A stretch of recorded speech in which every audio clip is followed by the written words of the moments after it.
And now we are live. What's up, everybody? We got 160 something people waiting. We're a few minutes late. Excuse the tardiness. Happy Thanksgiving to all you Americans out there. We've got an exciting show today. We've got a big debate, a big friendly debate between Dr. Leo Venus, who is representing the vegan side, and Dr. Shawn Baker, who will be representing the carnivore angle. We titled this talk Vegan versus carnivore. What is the real game changer? So, we're going to talk about what the real game changing diet is for health, for performance, and we're going to have some fun. So, let's get going. I've got here with me today, I've got, first of all, Dr. Leo Venus. How's it going, Leo? Really good. Thank you very much. Thank you for having me on. Yeah, man. Do you want to give a quick introduction to where people can find you, what you're all about, and where you're coming from? Yeah, sure. So I'm half Norwegian, half Brazilian. I've recently graduated from med school, and I currently have a bit of a social media thing going on here on YouTube and Instagram. So you can find me at Dr. Leo Venus, both Instagram and YouTube, same thing. And well, as far as introductions go, I'm all into healthy lifestyle, preventative medicine, all that good stuff. Nutrition obviously plays a big role in a healthy lifestyle. And as you mentioned, I'm currently team vegan, but before that I'm team science and team truth. So I think today is going to be a very interesting discussion because we have a different opinion here, pretty strongly opposing view from another medical doctor. So I'm going to be enjoying picking his brain a little bit about some of his views. So I'm looking forward to it. I think it's going to be a very interesting discussion. Fantastic. I'm glad you came. Glad you showed up. Glad Dr. Shawn Baker showed up as well. Dr. Shawn Baker, how's it going, man?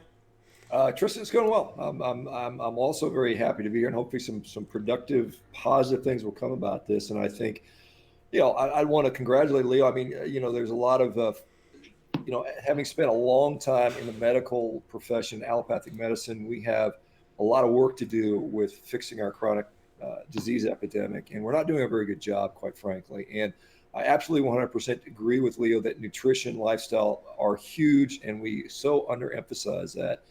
And I think there will be some commonalities we'll find. I think there's some sort of a lot of misconceptions out there, and hopefully we can kind of at least put people in the right direction, or just in a general pattern. But uh, I am also for probably not out of my own desire, but become sort of social media has been taking a bigger part of my life, and having spent several decades in medicine, I've come to a very different conclusion on what I was taught in medical school many years ago, and it is in my view it's helping a lot of people, and I'm very much also about evidence and also about results. So, and I think results are ultimately what we're looking for. So anyway, I look forward to the discussion.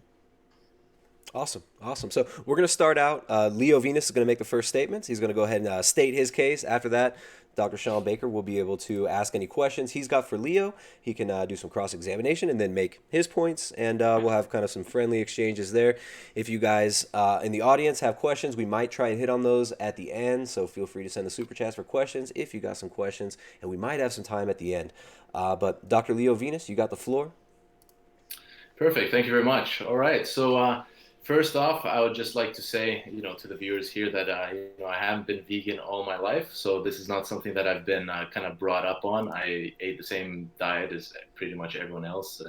Same being half Brazilian, half Norwegian, both barbecued meat and meat and steak and beef and chicken hearts and all sorts of stuff was on the menu for us. And this was on Q day, and then Sunday. So, I grew up eating all the same kind of stuff, and I just like to point out that we're not a different kind of human beings, vegans, and people tend to label each other as this like different category of people. But I grew up with the same belief system as everyone else, and with time, I started looking into some other things, which kind of pointed me in the possibility that maybe the optimal diet was one that was lower in meat and higher in plants. Now, I'll be the first one to admit I don't believe anyone knows exactly what the optimal diet is as of today with the science we have. I think we have quite a lot of ideas of what could be the optimal based on the science we have, but I don't think there is a single person who can say that they know the optimal diet.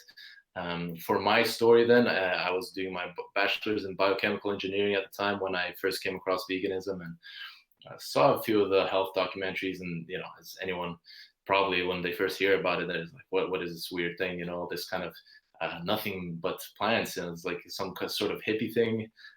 So I looked more into it, and saw there was actually quite a bit of studies and quite a lot of science behind it, which, already being in the scientific field, and knowing a little bit about statistical analysis of the literature, I got more and more into it, read more and more studies, and the more I read, the more I realized this actually, there's a lot of serious studies and a lot of evidence behind this. It's not just no offense to ethical vegans. I think that's one of the best reasons to go vegan is for the ethics as well. But it was for my point of view at that time, it was kind of very reassuring to know it's not just this love life, love animals kind of movement. There was actually some hard evidence, some hard data backing it up.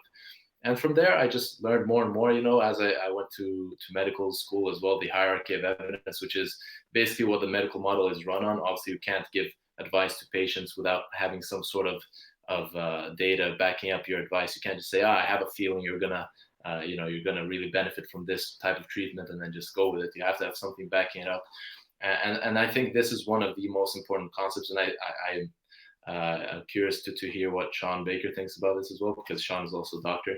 But I think it's one of the most important concepts for people here today actually to come out of, is really understanding the concept behind the hierarchy of evidence, that not all evidence is equal. Because today in the internet we have almost this study, right? We're throwing studies at each other, and nobody ever proves anything. It's a very, very confusing space when it comes to nutrition science.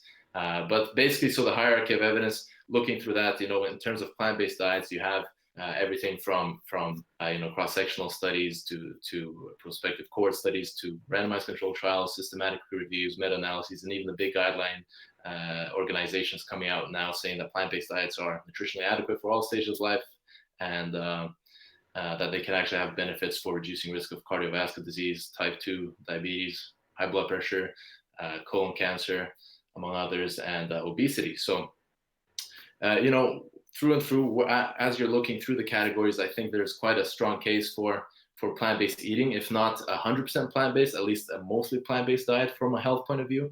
And this is why I think it's going to be really interesting to hear Shawn's opinion, because Shawn is, from my understanding, 100% carnivore, so no plants whatsoever.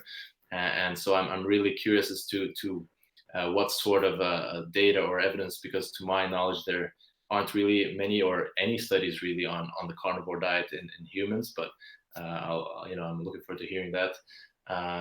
But so that's basically it. From my point of view, it's just the consensus of the evidence suggests that for the most part we should be mostly plant-based, if not completely plant-based. And like I said, I identify myself with the truth before veganism. It's kind of a scientific thing, and if science comes out and says that, hey, veganism isn't the way to go, then I'll have to be the first one to put my hands up and say, well, I guess I made the wrong bet. But that's basically where I'm at today. Like I said, I can't sit here and say I know 100% for sure which diet is the best, but for me right now, I think at least a predominantly plant-based diet is the way to go. Okay, let me respond. So I certainly don't disagree with the hierarchy of evidence. I think I think Leo would appreciate the term evidence-based medicine. I think that's what we all strive to practice. And so, and I'll get back to that in a second. But when we look at what is common between what I'm doing and what is common with people that are on a healthy whole food plant-based diet that have success, we see there's some commonalities of foods that are removed. We're not seeing vegans having success if they eat Oreo cookies and Doritos or what the junk food that's there. And so when we commonly take that out, in general, we see an improvement in health. And that's what I'm seeing in this carnivore community, which is now not hundreds, but thousands, 10,000s, and even approaching hundreds of thousands of people that are doing this. And we're seeing reversal of disease. We're seeing medications come away. We started collecting that data. And while Leo is correct, we don't have a tremendous wealth of data on carnivorous populations. There are studies from the 1920s that show it was safe. I mean, that's obviously old news. There are some case reports. There is a study that Harvard University will be doing later this year looking at the carnivore population. So we will start to see that in the data. Now, we'll both concede that there are no long-term studies that are well done, that are controlled, that are randomized, looking at hard endpoints, mortality, cardiovascular disease, so on and so forth, because the studies just can't be done. We just cannot do those studies ethically, financially. You just can't lock people in a metabolic ward their whole life and control every factor. And so I think much of the data around the negativity towards meat is confounded by healthy user bias. We see that when we have a population like what I do, where I don't smoke, I don't drink, I exercise, I don't eat junk food, and I eat a diet that is, basically completely meat based. And I will say, if I get some seasoning on my meat, I'm not dogmatic about it. This is not a ethical thing for me. This is just what provides me personally the best health. But if we go back to evidence-based medicine, and Tristan, if you can pull up there's a guy, his name is Professor Gordon Guyat. And so he actually invented the term evidence-based medicine. He did this back in a published study in 1991. If you pull up his Wikipedia page, so Gordon and then Guyatt, Gordon Guyat. The audience can see it right now. Yeah, the audience can see it right now. If you look through there, you see that Gordon Guyat actually invented evidence-based medicine. He's been at this for 30 plus years. He is in the Canadian Hall of Fame. He's been cited over 200,000 times on Google Scholar. He is one of the most cited scientists in the world. His job is all about evidence. He's probably one of the most well-respected guy in the world in the realm of evaluating evidence. And so, as you guys are probably aware, the Nutrirex organization came out in October 1st and published a series of 6 studies saying that our evidence on red meat causing colorectal cancer, cardiovascular disease, and other disease is not compelling. There's not good evidence. The chairman of the Nutrirex organization is Gordon Guyat, the guy who invented evidence-based medicine. So I would say he is fairly well qualified to determine what's good evidence and what's not. He came up with a great classification, which is accepted by the Cochrane Collaboration, by the World Health Organization, and up to 100 other organizations. And this great classification, which for some reason, when the World Health Organization decided to proclaim red meat a class 2 carcinogen, did not use the grade classification. That was Gordon Guyat was very upset by that, because he said, look, we have a great classification on how to use this, and this is accepted throughout the world, 100 plus organizations. This is a guy that knows evidence better than probably any other person on the planet. And he said, by the way, he's a pescatarian. And so you may make that argument, well, he's seen the evidence and chose to be a pescatarian. But nonetheless, when they came up with reports saying, red meat's not a problem, I think the evidence is extremely weak. I think what we're seeing is population studies looking at people that eat, like we look at the standard American diet and we say, oh, it's full of junk food, which it is. The average American only eats about 2.4 ounces of red meat a day. This is a tiny, tiny amount. So we don't have really any studies looking at what I do or what people that I do. And what I'm seeing, and again, we don't have published studies yet. Those are forthcoming. But what we are clearly seeing is improvements in digestive health, Crohn's disease, ulcerative colitis, blood pressure stabilizing, normalizing. We're seeing blood glucose stabilizing, normalizing. We're seeing people come off diabetic meds. We're seeing depression, mental health orders getting better. We're seeing autoimmune diseases getting better. Is that the mechanistic thoughts on that? Is a gut permeability improvement that's clearly occurring? We are seeing people that fail veganism. I mean, granted, there are people that do well. I will perfectly concede that. But we are seeing a number of people that don't do well with just strict veganism. Maybe they need to include more animal products for whatever reasons. I think at the end of the day, we don't know.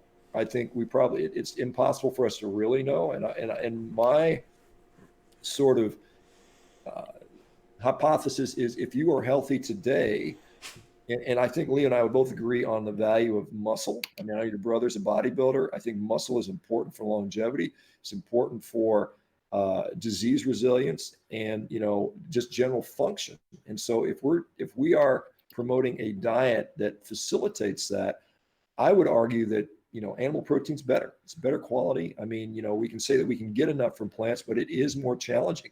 There's always the how do we make a vegan diet work? It is clearly more difficult from a nutrient standpoint than an omnivorous diet or even a carnivorous diet. So it's not that you can't do it, but it can be more challenging, and many people don't do it successfully. And I think that's something you have to address. Okay. All right. So I think there's a lot of a lot of stuff in one go there, so it's kind of difficult to answer all the things at once. But I'm glad to hear your view on evidence-based medicine is quite similar. That's no offense to you, but I knew nothing about you coming in here, so I had no idea what sort of beliefs you had around that. I do know a lot of carnivore proponents, or some at least, aren't very big on evidence-based medicine. A few things just that you were talking about, the problem that comes up often when we're talking about these things, and I didn't even know that this the story that you just told about the founder of Nutri-Rex and the dates and stuff like that. So that was very interesting.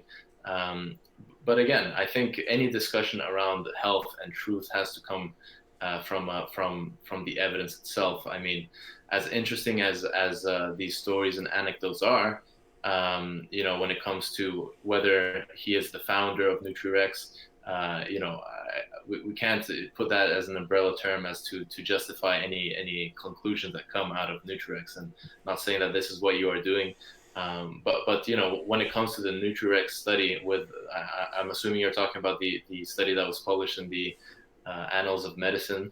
That study got a huge amount of public backfire from a lot of very, very big organizations in the scientific community, and there were quite a few issues with some of the conclusions. And the first thing was that quite a few big and high quality studies that have been known to show quite a big benefits to more plant-based diets were excluded. But even so, looking at the data from that study, if you look at the actual results, if you look at the tables that they have linked to the study, a lot of these endpoints, such as breast cancer rates and prostate cancer and heart disease and diabetes, were actually higher in people who were eating meat, both for processed meats and red meats, and they were statistically significant. So they were not likely to be due to chance. However, the reason they got so much criticism from the scientific community was that based off of the arguably, or you can discuss like what sort of effect size we're talking about over a lifetime, but based on the from their point of view, small reduction in risk and how difficult it is for most people to stop eating meat, they said we'll recommend not to reduce eating meat because eating meat is or stopping to eat meat is too difficult for most people. So that is one of the issues I have with that study. But again, this discussion I have to take back to the position that one study is always a small piece to a large puzzle. We can't sit here and say one study proves this or one study proves that, because that's and this is something that you see on the internet all over the place, right? It's people just commenting and throwing studies at each other. And whenever you hear someone say that, I'm sure Shawn agrees with me on this point as well. Whenever you hear someone say that I found one study that proves this, that is already incorrect. Right? There's no such thing as one study proving anything. It's kind of the whole picture. You have to look at the entirety of the evidence and see where the weight of the evidence is the strongest. Now, the second part of that you were talking a little bit about, the kind of anecdotal, occasions where people drop off a vegan diet. Yeah, completely 100% true. There are a lot of people who try veganism and therefore some people will fail. There are many different reasons, and some people might not like the diet. Some people might just find it hard. Some people may be addicted to the previous diet, and some people may actually have negative health consequences from eating a vegan diet, because a vegan diet is a million different things. There are actually even cases where you could argue that even doing it healthy could not be optimal for that one person. I saw a case report once of a guy who had this really rare genetic condition where he could not produce his own carnitine, so he was unable to transport the fatty acids through the mitochondria. And when he tried to go vegetarian, not even vegan, he tried to go vegetarian, and he got really sick really fast. They ran the lab test and they found out, oh, this guy actually has this rare thing that causes him not to be able to produce his own carnitine. So they supplemented carnitine, good as new. So of course, there's always going to be, people who fail on any diet. And I think we can also agree on that there are many different types of vegan diets, right? There's like you mentioned, Oreos and French fries and Coca-Cola could be vegan. It's far from a healthy diet. But yeah, when it comes to, again, being evidence-based, I think anecdotes are at the very, very bottom. They're almost not even worth talking about, in my opinion, because, and this is something I've heard a lot in the YouTube space and around social media when it comes to people feeling their way to a healthy diet, right? And saying that the studies aren't really relevant to them because they've done their own N=1 study, right? I've done my own N=1 study, and my reaction to that is, really, have you really documented your results? Have you controlled for all the confounding factors? What kind of statistical analysis are you doing? Where is it published? Like, it's not experimenting on yourself is not the same as doing an N=1 study. That is just incorrect. But again, I think the position that we have to take if you're trying to align yourself with the truth is to look at the whole picture and look at the entirety of the evidence rather than one study at a time. It gives you a very small view of the whole picture. And two is not being aware of the different weighting of the evidence, right? So if you have a big organization that comes out with a big study that is the review of 800 studies, that's not the same as comparing that to one study on its own, right? So it's very, there's a lot of nuances, and it's quite complex, and it's so easy to understand why people are so frustrated with nutrition and so confused online. But I would have to press you a little bit on the anecdotal evidence aspect, because I think, Shawn, there, and I'm sure you're very aware of this as well, there are so many different factors that impact your health other than your diet. And not saying that you can't do a diet, like a vegan diet, unhealthily. You definitely can. But it is extremely easy to confuse, especially if you're doing this N=1 self-experiment, which isn't really an actual study. It's so easy to confuse all of these different confounding factors that it would be very difficult to know what is actually cause and effect, and whether or not it's the diet that's causing the benefits that you're seeing, whether you're talking about different lifestyle factors like exercising that you mentioned, like sleep, like relaxation, mental health, or whether you're talking about other things that are like the placebo effect is a huge one, right?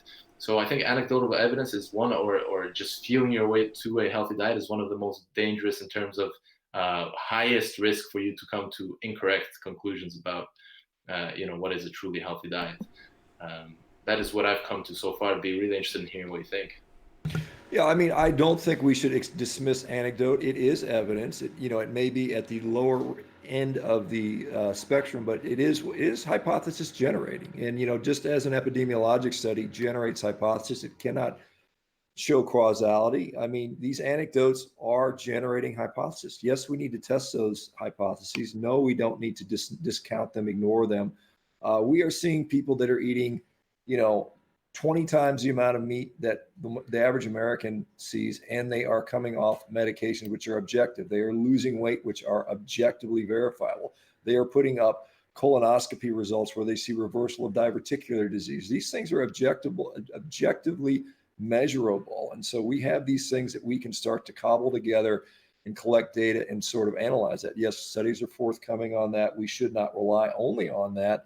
If I were to make the supposition that meat is bad for me based on low quality epidemiologic evidence with very low relative risk factors, colorectal cancer, 17% increased risk of colorectal cancer per the WHO, absolute risk 1%, less than 1%. That's really nothing. And we look at other factors, I don't think you would disagree that if we reduce obesity, if we reduce visceral fat, if we reduce our waist circumference, if we decrease our inflammatory markers, if we improve our blood glucose stability, if we improve our body composition and put on muscle, we have decreased our overall risk for a myriad diseases, including colorectal cancer. If we look at the effects of central adiposity on colorectal cancer risk, it's not 17% relative risk. It's something like, meta-analysis to show 150% increase, maybe 300%, depending on what studies you look at. And so all of these things go into our overall risk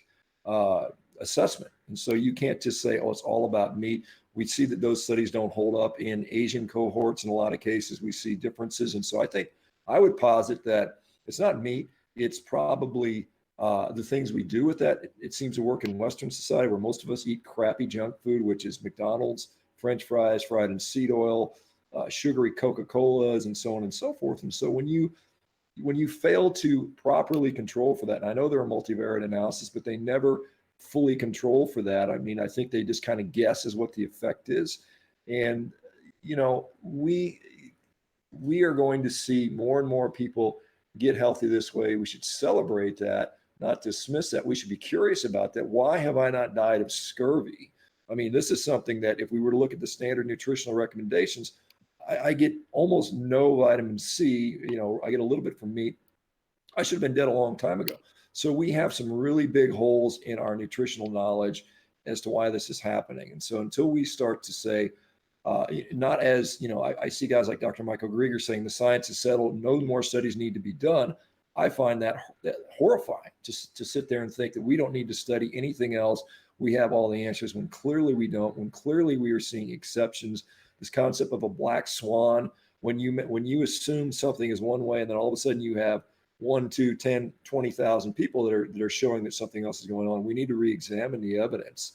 And while there are organizations that will support a particular way of living, they're comparing a plant-based diet to a standard American diet every single time. They're not comparing it to what I do or what I promote. And so I think when we start getting apples to apples comparison, we'll see a very different outcome. And, I don't know what I'm going to die of. Neither do you. Most likely it'll be heart disease in both our cases, just because that's what humans die of. And we can sit there and say, this may decrease my risk of heart disease, but it may increase my risk of cancer or dementia or neurodegenerative diseases. And so it's really hard to project out 20, 30 years. And so that's why I'm so focused on what's happening to you today from a health standpoint. And, if you lose your 50 pounds of body fat that you don't need, if you like you said, if you improve if you get off medications, if you improve your body composition, your mental health, your energy, your libido, all of those things are incredibly important at determining how healthy you are. And I think we start to get into religious debates when we start projecting, oh, but you're going to get heart disease in 20 years, or oh, you're going to get colorectal cancer, because the true answer is we just don't know. And I think it can be more harmful than not to scare people to say that they're going to get this or that disease when we clearly don't know. We can point to some very weak evidence that may show that standard American diet eaters may have more risk for that. And I would say, I'd say we would both agree, let's get out rid of the processed food. Let's get out all the crap that's been invented in the last 50 years that isn't part of the natural human diet. And I think we can look in the anthropological record. I don't believe Leo's going to say we are obligate herbivores. And I'm not going to say we're obligate carnivores. I think there's a mix. We're omnivorous. I think we probably evolved eating a lot of meat, and I think that is what drove our evolution. And I don't believe that is an unhealthy food. It just doesn't make sense. There's no other animal on the planet that eats meat in large quantities that gets chronic disease from eating meat. It's just not occurring. And so why would humans be any different? I can't think of a reason why that would be the case. Okay. Do you mind if I'm gonna let me jump in here and just ask Leo Yeah, to go for it. Hey Leo, can you just clarify something? In your argument, you mentioned you think Shawn is using a lot of anecdote as evidence. You mentioned the hierarchy of evidence, and you talked about the framework with which we need to use to interpret the evidence. And I'm just wondering if you could clarify what you believe the evidence shows. Are you arguing that the evidence shows we shouldn't eat any animal foods, or are you arguing that the evidence shows that Shawn's position is wrong? I just want to clarify for the audience and myself what the argument is. Yeah, sure. Okay, so my position in terms of the evidence today and where I stand is that actually, as opposed to a lot of what Shawn said there we definitely agree on, but I do think I would have to disagree a little bit on the strength of the evidence in certain points. Okay, there are a lot of things we don't know, and I do agree that it would be sad if we had no more studies for the rest of history, and we don't continue to find, try to pursue a lot of these truths that we don't have yet. I mean, in medicine, one of the most frustrating things was finding out how many diseases were idiopathic, right? Which means that we don't know the cause and we don't have treatments, etc. But from what we have when it comes to epidemiology, which and not only epidemiology, actually, we have high quality studies like randomized controlled trials, metabolic ward studies. We have big meta-analyses and systematic reviews for a few areas where I think I would have to say that in the when it comes to the optimal diet, I would say we're relatively sure, not 100% sure, but I'm saying we're relatively sure that a almost 100% plant-based seems to be the best, whether that be 95 or 98 or 100, nobody knows. But when it comes to reducing your risk of cardiovascular disease, when it comes to reducing the risk of high blood pressure, when it comes to the risk of reducing type 2 diabetes risk and breast, prostate, colorectal cancer and obesity, we have so much evidence, so much from all tiers, whether it be epidemiology, cross-sectional, prospective cohorts, or we're talking higher up like randomized controlled trials and systematic reviews and meta-analyses. We have so much evidence that I would say in these 5 areas we are quite certain, and this is why the biggest organizations of nutritional professionals in the world are backing us up. Whether it be the British Nutrition Foundation or the Dietitians of Canada or the Academy of Nutrition Dietetics, or even the health directorate in Norway. They all have the official position that plant-based diets do reduce the risk of these diseases. Again, I think to go against that is to kind of belittle the evidence to a much weaker standard than it actually is. So that is my position on the optimal diet. Like I said, I don't know if it's 100% plant-based, but I think it's a mostly plant-based.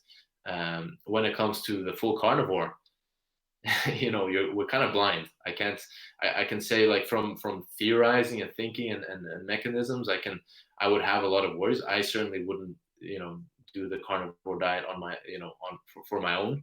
I would be very worried about my health, but I can't say that I know it's unhealthy because the data isn't there, the studies aren't there. And when Shawn is talking about weak epidemiology, I would argue that epidemiology is miles ahead of using anecdotal evidence, though that's we can discuss that further. But does that answer your question, Tristan? Is that kind of what you were wondering about? Yeah. Maybe Shawn, if you want to respond to that, you guys want to epidemiology question as well, and whatever else you want to respond to.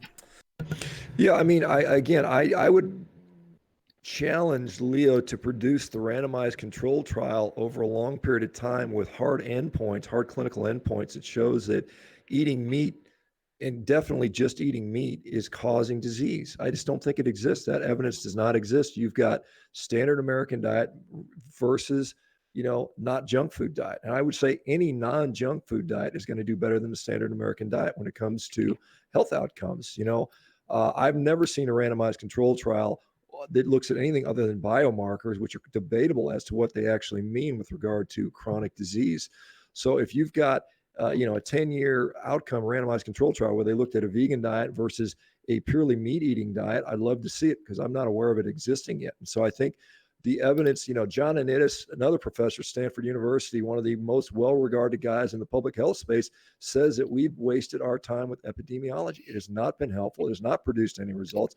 There are so many flaws in the way it's done with food frequency questionnaires where people try to guess what they ate for the last year. I mean, they're infrequently administered. There's so many confounding variables that epidemiologic evidence, which is most of our nutritional evidence, is not very, you just can't hang your hat on it. And there are no randomized control trials looking at hard endpoints that we can do. So I would say we are truly operating blind. Now, I will say, I think most of us would say cutting out junk food, and we all can define how we define junk food, is helpful. I mean, I would say there's pretty decent evidence that supports that. I mean, when we look at epidemiology, like when we made the decision that smoking was bad for us, we were looking at relative risk of 2,000, 3,000%, not this 20% relative risk increase. I mean, this is just garbage. And the fact that we give any credence to that is, to me, is kind of alarming. And so we should continue to do real studies and not do these, because we just consider every year Harvard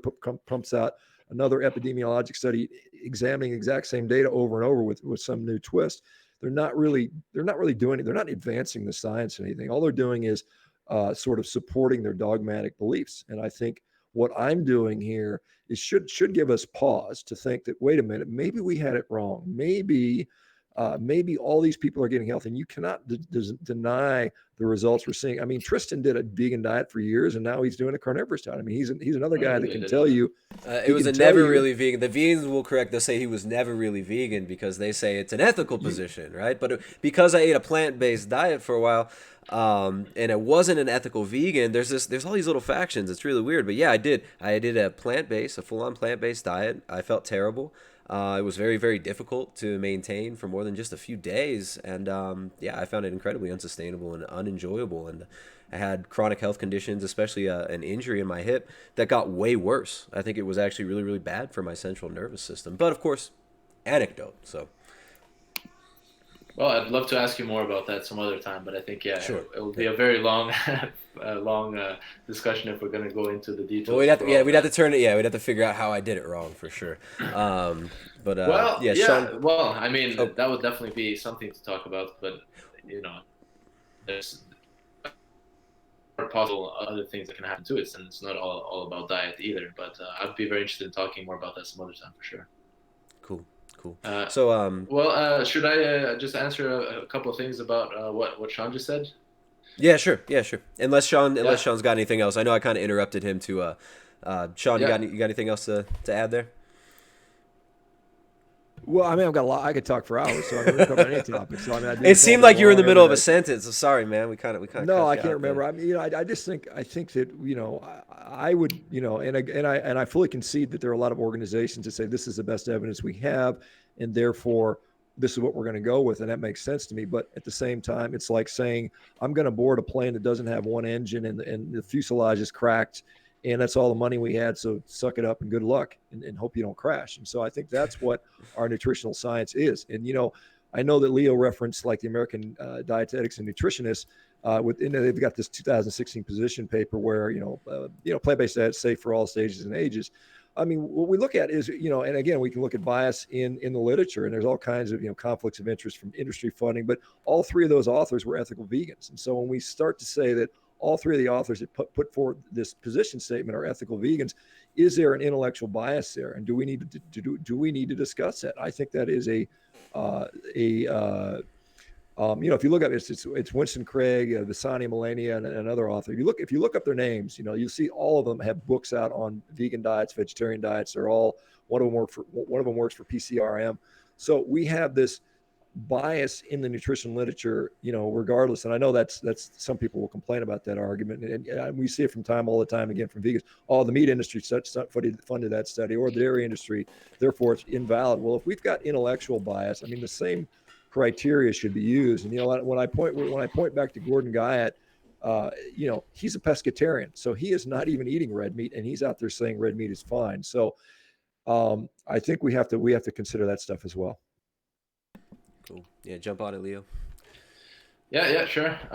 So yeah, there's a lot of stuff there that makes sense, and I'm not going to say that I don't see your point of view. There's a lot of stuff there. There's definitely a lot of stuff that I would have to comment on, though. It's kind of difficult to know exactly how to do this because there's so many things at once, right? Maybe we'll start doing more of a normal conversation soon, so I can keep up with all. For sure. You guys just jump in and we can take it where it goes. I mean, it's maybe just give people a little space to breathe a little bit, make sure the points are getting made, but feel free to interrupt each other respectfully. And, Perfect. Perfect. So let's see, where should I start? I guess the first thing I would comment on is kind of this the intellectual bias versus industry bias. I think again we have this kind of extreme view of things in society today, where you can discredit anyone for having industry funded studies, etc. I think while industry funded studies are definitely a kind of red flag for you to be a little bit more skeptical, and for you to definitely think that there have even been studies on industry funded studies, believe it or not, that have shown that industry funded studies have a much higher likelihood of exaggerating positive findings, and actually a larger likelihood of omitting negative findings than do non-industry funded studies. But again, that's not to say that all studies coming from industry are useless or dishonest or incorrect. It means we need to be a little bit more skeptical, and we need to keep our eyes peeled for those. When it comes to intellectual bias and veganism, I would say veganism is probably a little bit of a special case in this sort of area, because a lot of people who get into veganism, whether it be through the science and through the evidence, then they then make the realization that, hey, wait a second, I actually don't need to be contributing to this unnecessary harming of animals, and that kind of when that clicks, they become, as you said, ethical vegans. But it only makes sense that again, people are going to invest their time and their money in things that they truly believe in, and if they got introduced to it through science and they believe in it, then it only makes sense. Like, I wouldn't say that it's if you guys don't believe in veganism or you believe in carnivore, of course you're going to be spending time around carnivore circles, and you're going to write books about carnivore. You're not going to write books about veganism. Or maybe you will, just a very a very negative one. But my point is, we can't just discard anything that has industry funding or intellectual bias, as you said, especially if the intellectual. Leo, do you mind if I ask you, just to clarify, are you an ethical vegan? Are you vegan for ethical reasons?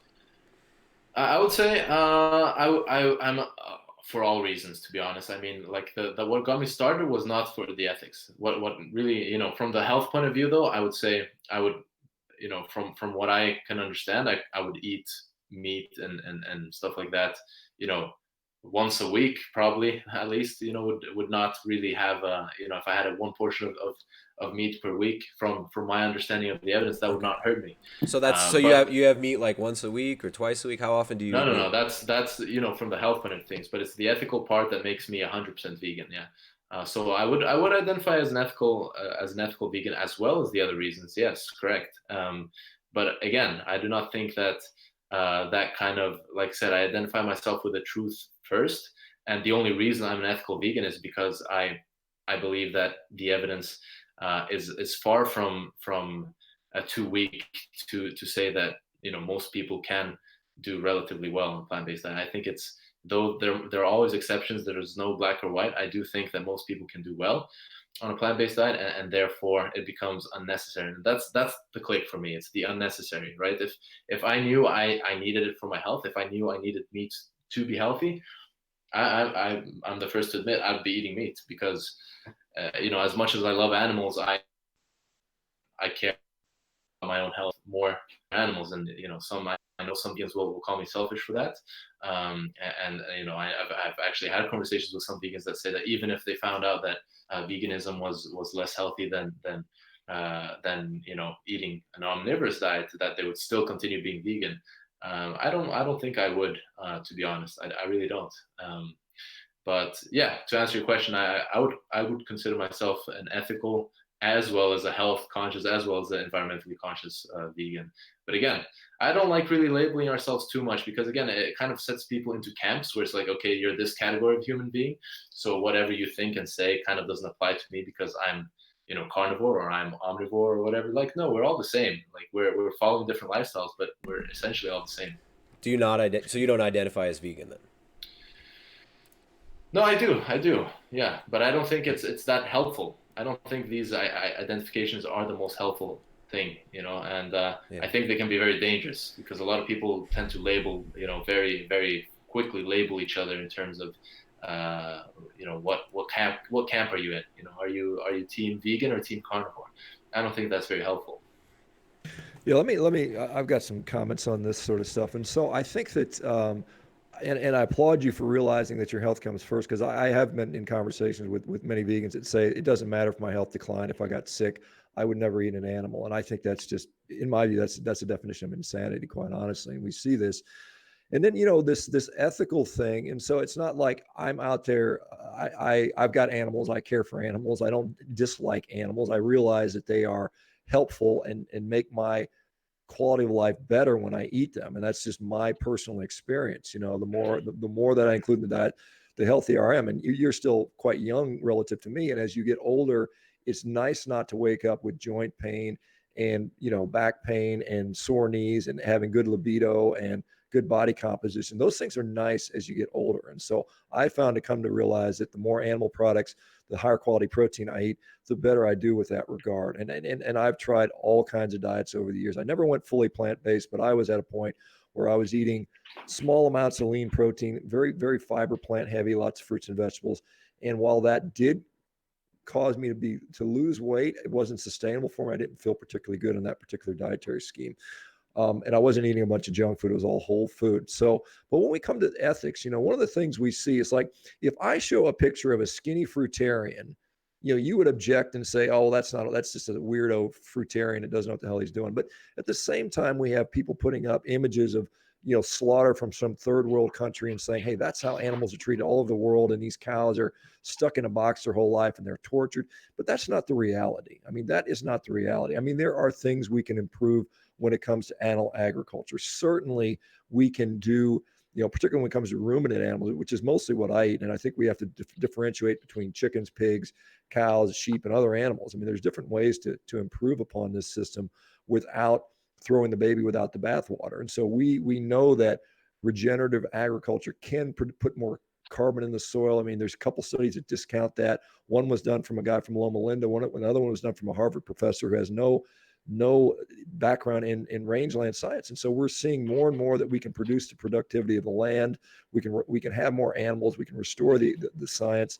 I mean, we can restore the biodiversity by doing that. And so it can be ethical. And if you choose as a meat heavy diet eater, if you choose to eat animals that are raised in that way, you are doing less harm to both the environment. You are actually killing less animals than you are on a vegan diet. I mean, that's irrefutable. Now, you can say that as an omnivore diet, eating grain-fed beef, you're killing more animals, and there's some truth to that. But at the end of the day, I mean, there's a reason why pesticides are called pesticides, because side means kill and pest means pest. And so there are definitely animals suffering and dying for your meal.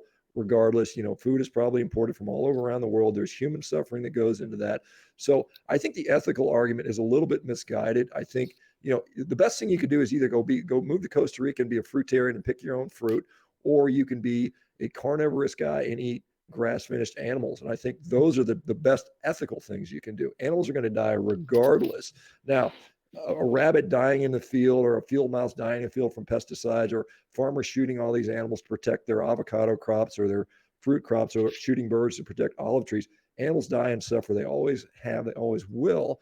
By going vegan, you are not preventing, you may be preventing some animal suffering, but you're not eliminating it. And if it makes you feel good, I see people talk about guilt-free eating, and I just don't think that's helpful. I think you can say, how do we fix the system? I mean, there's problems with agriculture. Production of food is messy, and things get killed. Pesticides are used. I mean, we need to get away from that. We need to get away from, the massive monocrop systems with the herbicides and the pesticides. We can do that using animal ag like it's been done for, countless millennia, and improve upon that. We know how to restore the soil. And so I kind of take a little bit of exception to the ethical argument, and to call, I hear this meat is murder, dairy is rape, all this all the time. You know the mantra, the PETA stuff, saying that you're going to get erectile dysfunction from eating meat. When that's complete garbage, I can tell you that's not what's happening in people in a carnivore community. We know that, Kellogg's back in the 1900s was taking meat away from people because they knew that it was stimulating their sexual capacity, and so that's what's clearly happening. So I think there's I applaud people for wanting to do the right thing, wanting to help the environment, for wanting to help the animals. I think that's great. But I think there's a lot of misinformation out there, and I think there's better ways to do that. And I think we got a lot of this sort of overreaction response, and we're not looking at all the nuance, and I literally, I mean, I'm not out here to ruin the world or ruin the environment or to torture or hurt animals. I'm out here, first and foremost, what is helping people solve difficult health problems and get healthy. An animal-based diet seems to be doing that. And again, studies are forthcoming.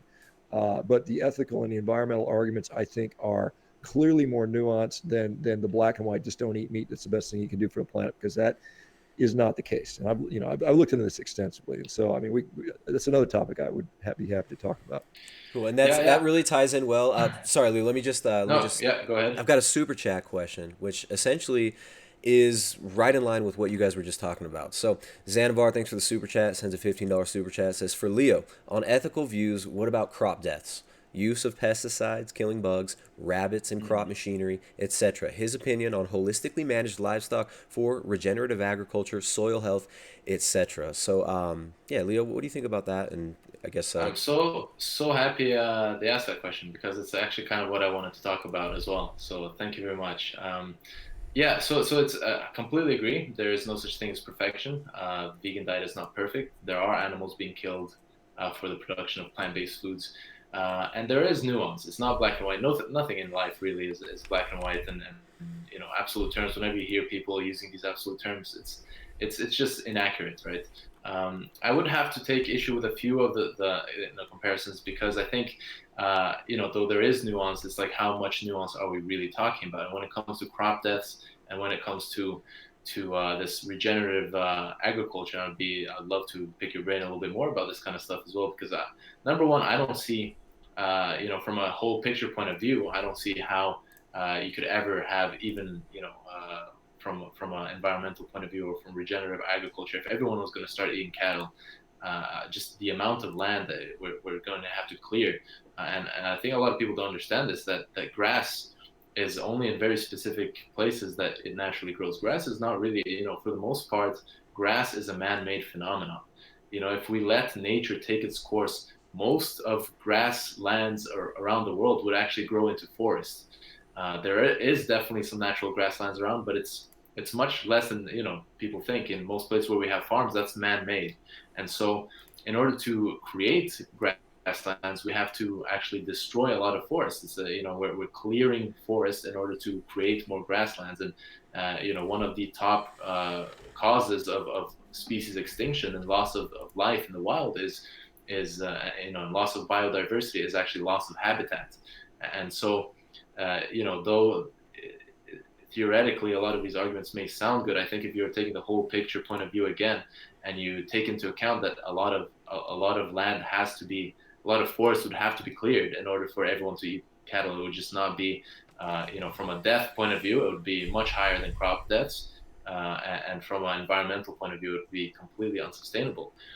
Sean, what do you think When about that? Sean, you want to jump in there and respond to that statement specifically about I would grasslands and like to forests? see. I would like to see Leo's data on where there's not much grasslands, because grasslands are one of the most ubiquitous, environments on the planet.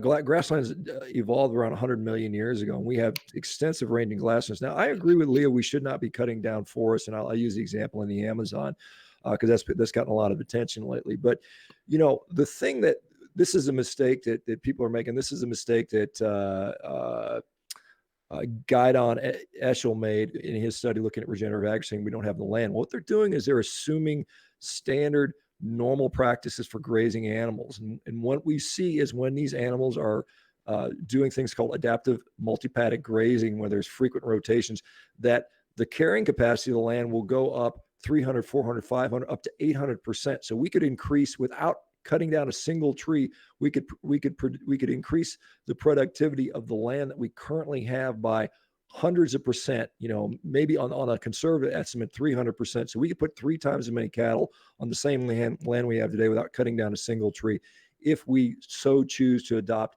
an adaptive multi-paddock grazing holistic style regenerative agriculture system in the land we have today. Now in Brazil, what's going on, and I know you're from Brazil and maybe you have more insight on this, but my understanding is the forests are being cut down to plant soybeans. They're being cut down for, because they need wood. They'll cut it down for logging. The mining has a role in there.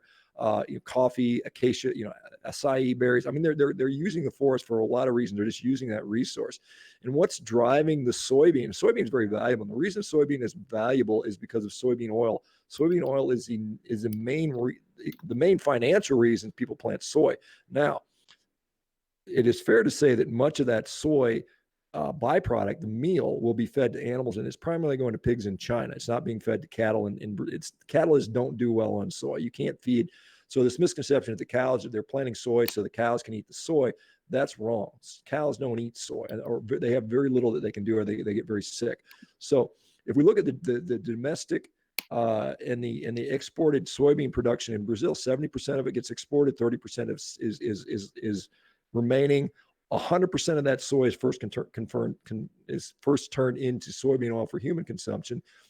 Of the 30% of the domestic production, only 12% is fed to their livestock, and it's primarily pigs and chicken.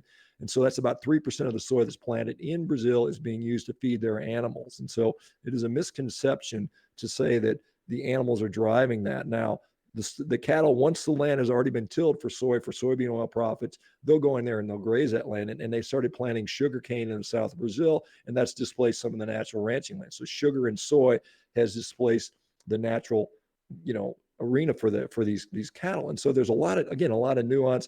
If we go to Indonesia and we look at the palm oil deforestation, where they're killing all the orangutans, palm oil goes into, as you know, a lot of processed food products. It's converted into fuel additives for gasoline and cars. And so it's, if you were to tell Brazil, no, don't plant any more soybeans, they're gonna cut down the trees for something else. It's just a population trying to use its resources to make money, to bring that country into more prosperity, just as we did in Europe, just as we did in America.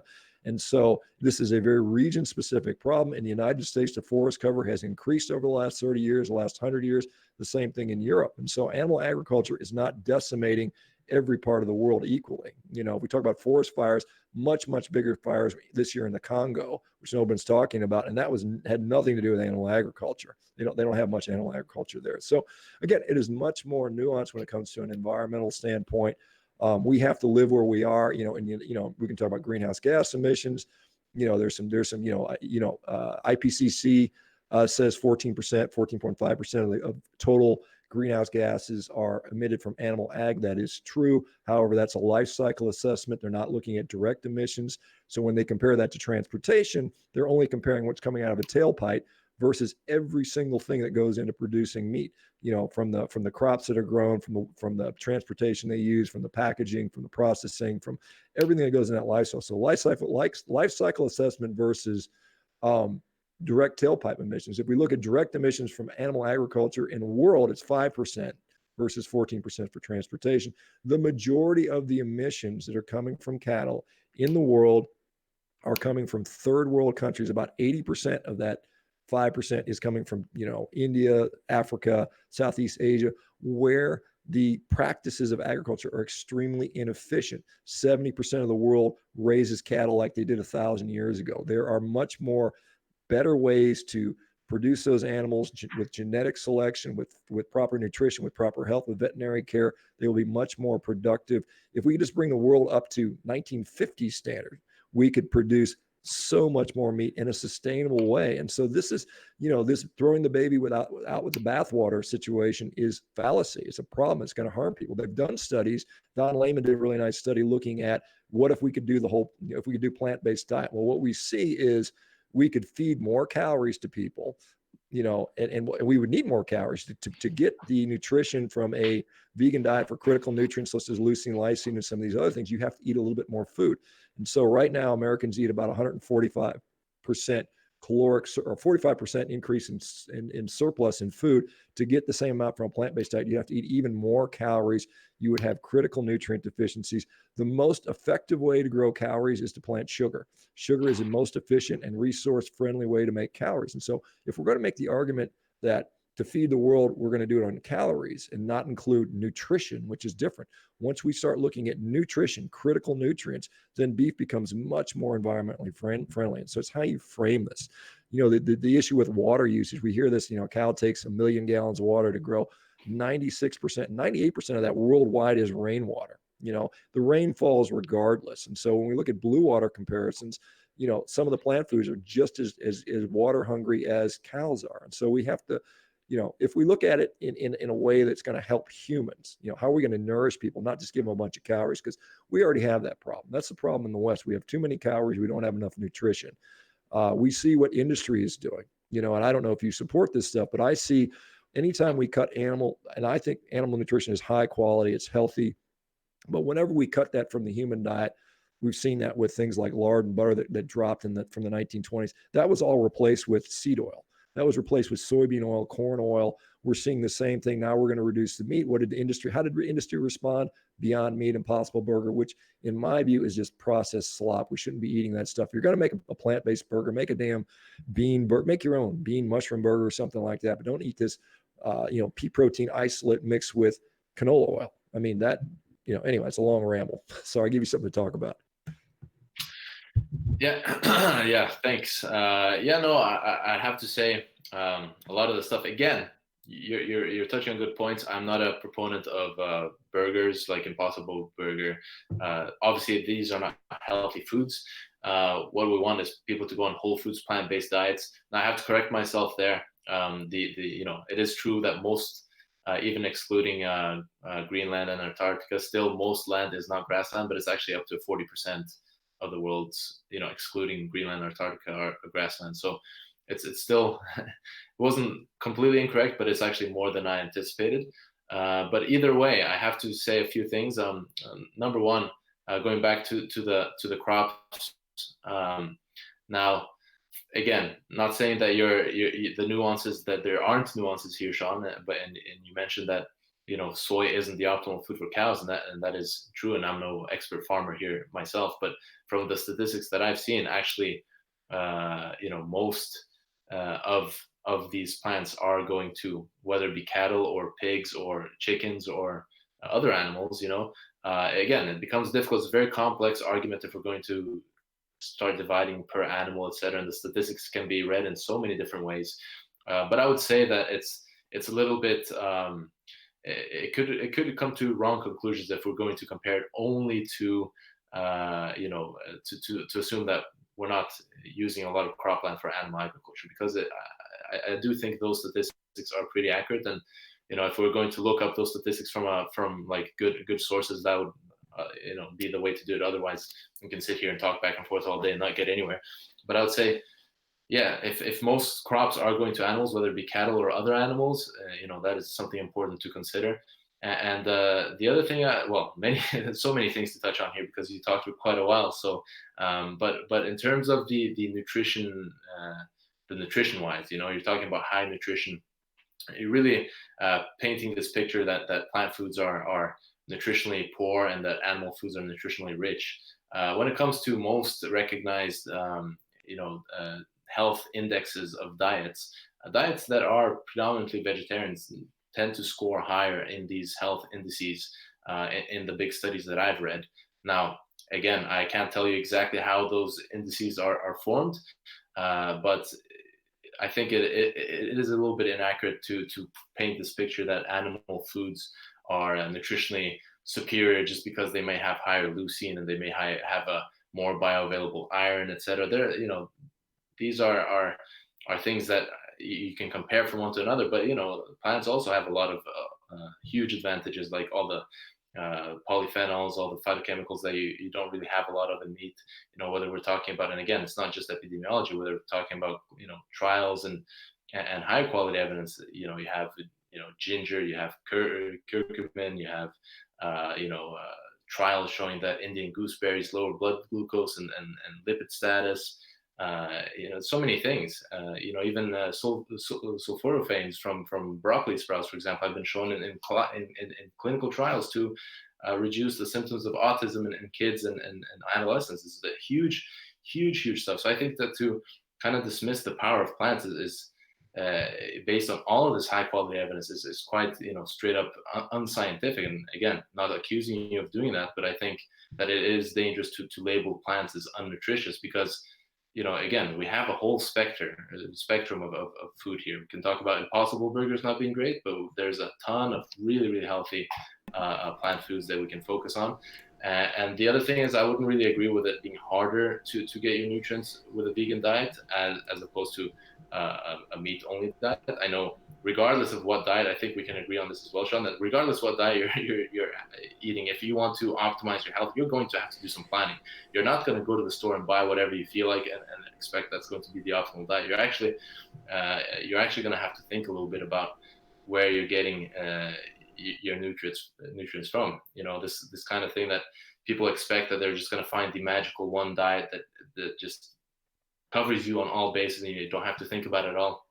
It doesn't have to be complex. You can get a healthy diet without having to overcomplicate things. But in terms of optimization, you will have to think a little bit about it. Just again, I want to touch on a few points and you can answer this, but I would really like to touch on 3 or 4 more points real quickly. So In terms of you're mentioning a little bit about Do randomized you controlled mind, trials Leo? Just before. just for my own personal, do you mind if you hold those other points and maybe let Sean respond to that portion, right? So just kind of flow back and forth a little bit on that one. I think he's got something to say. Sure, sure. I'm just saying, like Sean is making a lot of points, and I'm not getting enough time to talk about all those points. So a Okay, lot no, of them are I didn't going know that. unanswered, but Okay, if we you want to can keep we going, you can. can. If you want to keep going, you can. I thought that you guys had about What do equal you think, time, Sean? but Can I it's get 2 more points? yeah, Yeah, man. Leo, let me just write down the things you said so I can respond. So there's a couple things, and then so I don't forget because I'm getting Yeah, old. yeah, of course. Yeah, no problem, no problem. Go ahead. Okay, so when you're talking about randomized controlled trials with meat versus plant, I think it becomes this kind of like, let's throw our hands up and give up because we don't have the perfect evidence, right? We don't have carnivore diet versus vegan diet in the randomized controlled trial. That doesn't exist. I completely agree with that. But again, just because the evidence isn't perfect doesn't mean that we shouldn't use the best evidence available to us. And I can tell you, sure as hell, that the best evidence we have is not personal anecdotes. We have and you mentioned yourself with smoke, for example,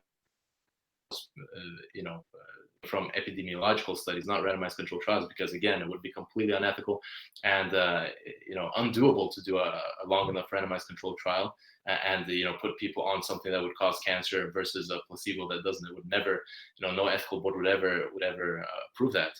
But I think it's important for us to realize that though we don't have the perfect evidence, we have to use the best we have available to us. And that's what the hierarchy of evidence is about. It's using the evidence that has more weight than others. And as you know, expert opinion, what we're talking about now, for anyone who's listening here on Tristan's channel, expert opinion is very low ranking evidence. So whatever I say and whatever Sean say, it may be interesting for you to listen to, but it's not factual information. No matter who it is that's saying it, when it comes down to knowing the truth and finding the facts, a person's opinion is relatively uninteresting from a scientific point of view, because that's never facts. Facts are what's backed by the highest quality evidence and the highest amount of evidence from looking at these things from a wholesome picture. Now, the last thing I'll really quickly just talk about is there are actually, in terms of the smoking, and you mentioned the 2,000% versus a few percent. I also think that it is a completely valid point that we have to take into account, like how much we're dealing with here. But at the same time, there are actually also other reasons to take into account for why there is such a huge difference. For example, taking into account that some cancers are rarer than others, some risk factors are a bigger impact on those rare rates than others. So the difference in percent from an absolute risk point of view can be very different depending on how rare a disease is. If lung cancer is a very rare thing for people who aren't smoking, and then you start smoking, you get a huge increase. That could be very different from looking at a cancer that is much more common in mainstream society, where people are getting, some people are eating a little meat, some people are eating a little bit more meat, some people are eating a little bit more than that, and some people are eating a lot of meat. And so the comparisons we're making are very different. So just to compare the percentages there, I also think is not completely accurate, because there are other things to take into account there as well. And then just real quick, you did also mention that there are no studies comparing, for example, more plant-based diets to people who aren't on a SAD diet, and that's that is also not completely true. So there are actually some studies looking at people who are health conscious.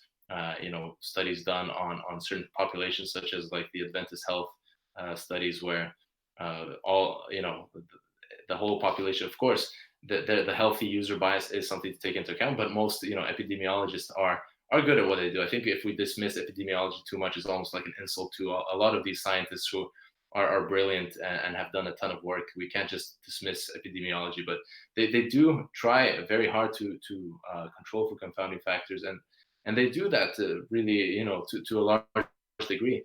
But when it comes to the standard American diet, there are studies like that where we are comparing people who are relatively equal in terms of their health conscious. They're eating what they think and they believe is a healthy diet. They're not smoking, they're not drinking. And still we do see significant differences, especially in those 5 areas I talked about earlier, when it comes to heart disease, when it comes to high blood pressure, type 2 diabetes, and colorectal cancer. We do actually have quite a bit of evidence supporting that. So it's not I feel like you are, and again, not accusing you of doing anything. I certainly, both of you guys so far seem like super nice guys, and I'm really enjoying this conversation. But I do find it's not such a black or white kind of a conversation where it's we're all everything is being compared to the standard American diet, and so it's everything's I feel like we're maybe putting out a little bit of a too much of a like hands up, there's nothing to see here, it's worth nothing, whereas I think there definitely is some high quality information coming from here, even though it's not perfect. We have to use the best we have.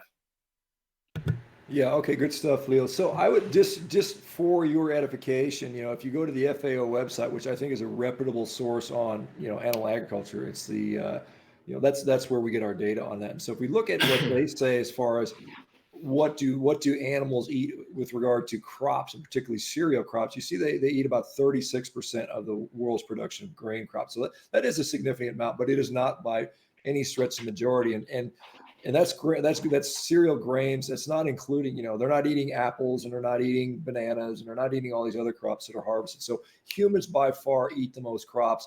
The supposition that animals are eating all our crops is false. Okay. So that's out there. That evidence is out there. That's FAO data. It's not controversial.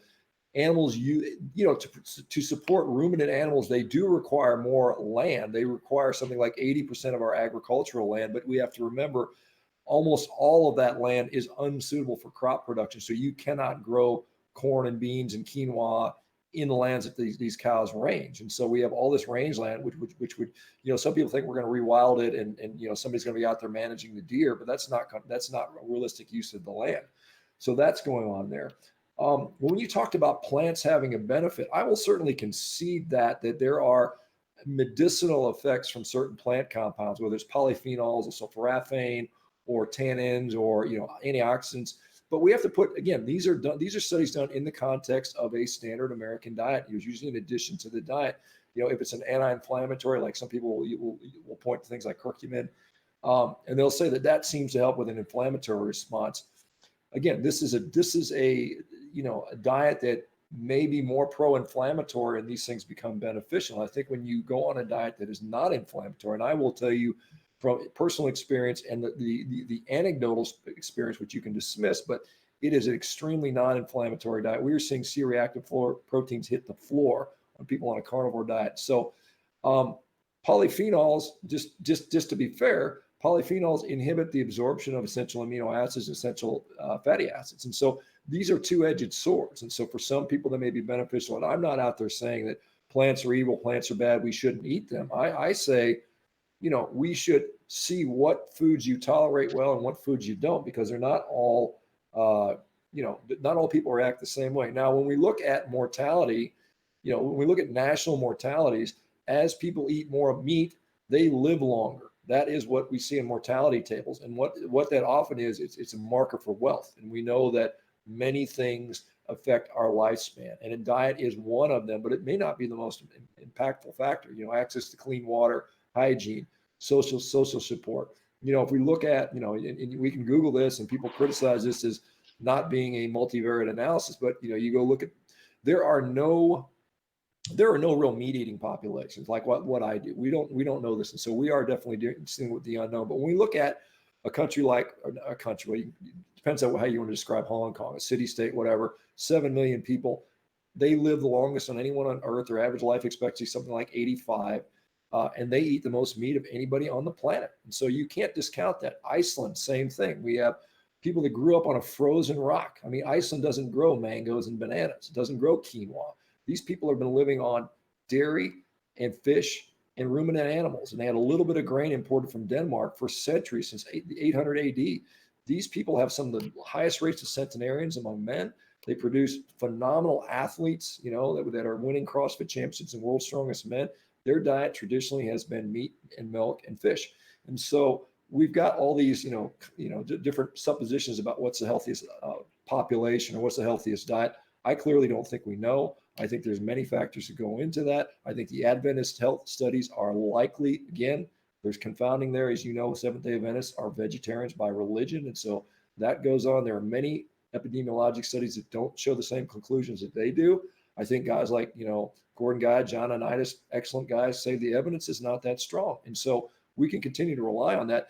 The better thing would be, Leo, I would love to see a vegan versus carnivore study, a randomized control trial. Now we can bitch and complain about what the endpoints are going to be. Yeah, same here.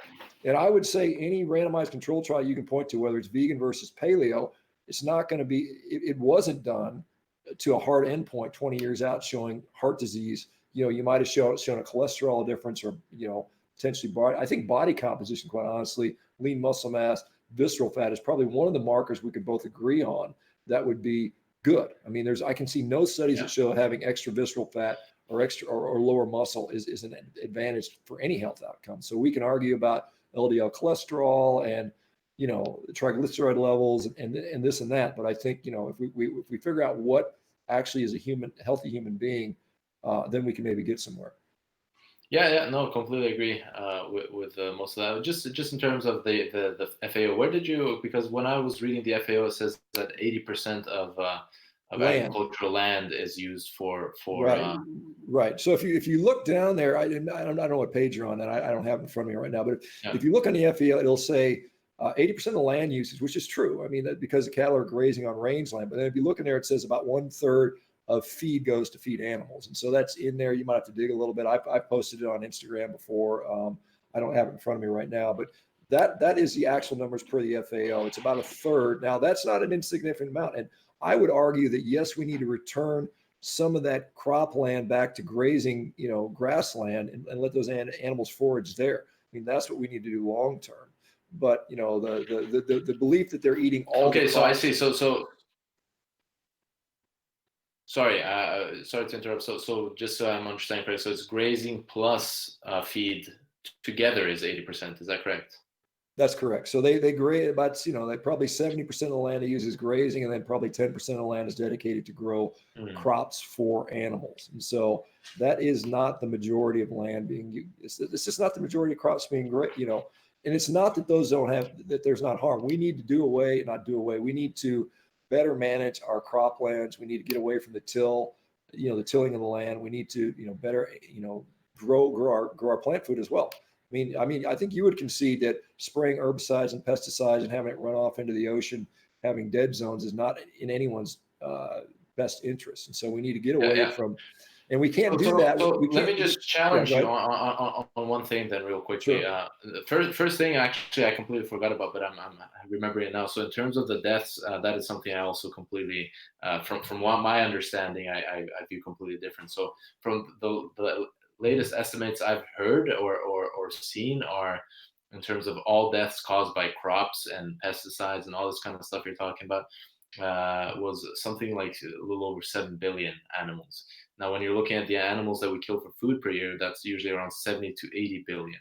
And when you're talking about fish and sea creatures or sea animals included into that, now we're talking trillions. So I really don't see how you came to the conclusion that vegan diets can kill more animals than not. Now, again, Leo, I got a question on that one.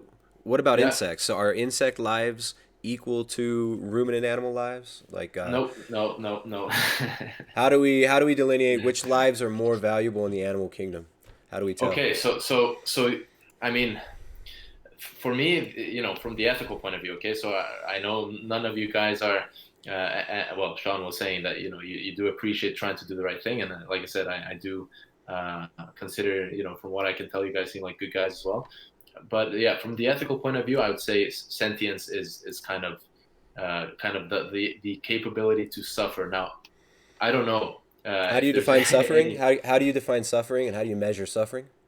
So, having I mean, again, we're talking about imperfect evidence, but the best evidence we have. So if we're talking about the greatest experts in the field of neurophysiology, neurobiology, and neurochemistry, and they have, I think it was called the Cambridge 2012 Cambridge Declaration on Consciousness, where they concluded that most mammals, birds, and most fish do exhibit the neurophysiological, neurochemical markers of consciousness, and they feel degrees of emotion and pain very, very similar to us. So again, it may not be, there may be no 100% way for me or you, Tristan, to know, okay, how much does this animal feel? Nobody can do that. It's impossible. I'm just trying to understand how do you define sentience? I'm trying to, because you say Yeah. sentient beings, we shouldn't kill sentient beings. How do we know if a being is sentient or not? And what is sentience? Because you're Yeah. coming. So I would say Go ahead. it's the, yeah, for me at least, it's for me, it comes down to suffering. So if an animal clearly has the ability to suffer, which Okay, I think, cool. What is suffering though? Like what is that? well, I mean, if you want to break it down to the biochemical, then we're talking about neurotransmitters going through, pain receptors and pain fibers in our nervous system. So it's like how much Um, dopamine you have versus other neurotransmitters. Like more dopamine, more no, serotonin we could mean actually we less actually have suffering. Or we have actually very specific nerves that transmit usually pain signals versus other nerves. So, I mean, it's really, again, it's not really a comparative thing. It's more the ability to suffer. I think I'm just trying to is understand something. what suffering is. So it's a physical thing. It's a physical concept. Yeah. So pain.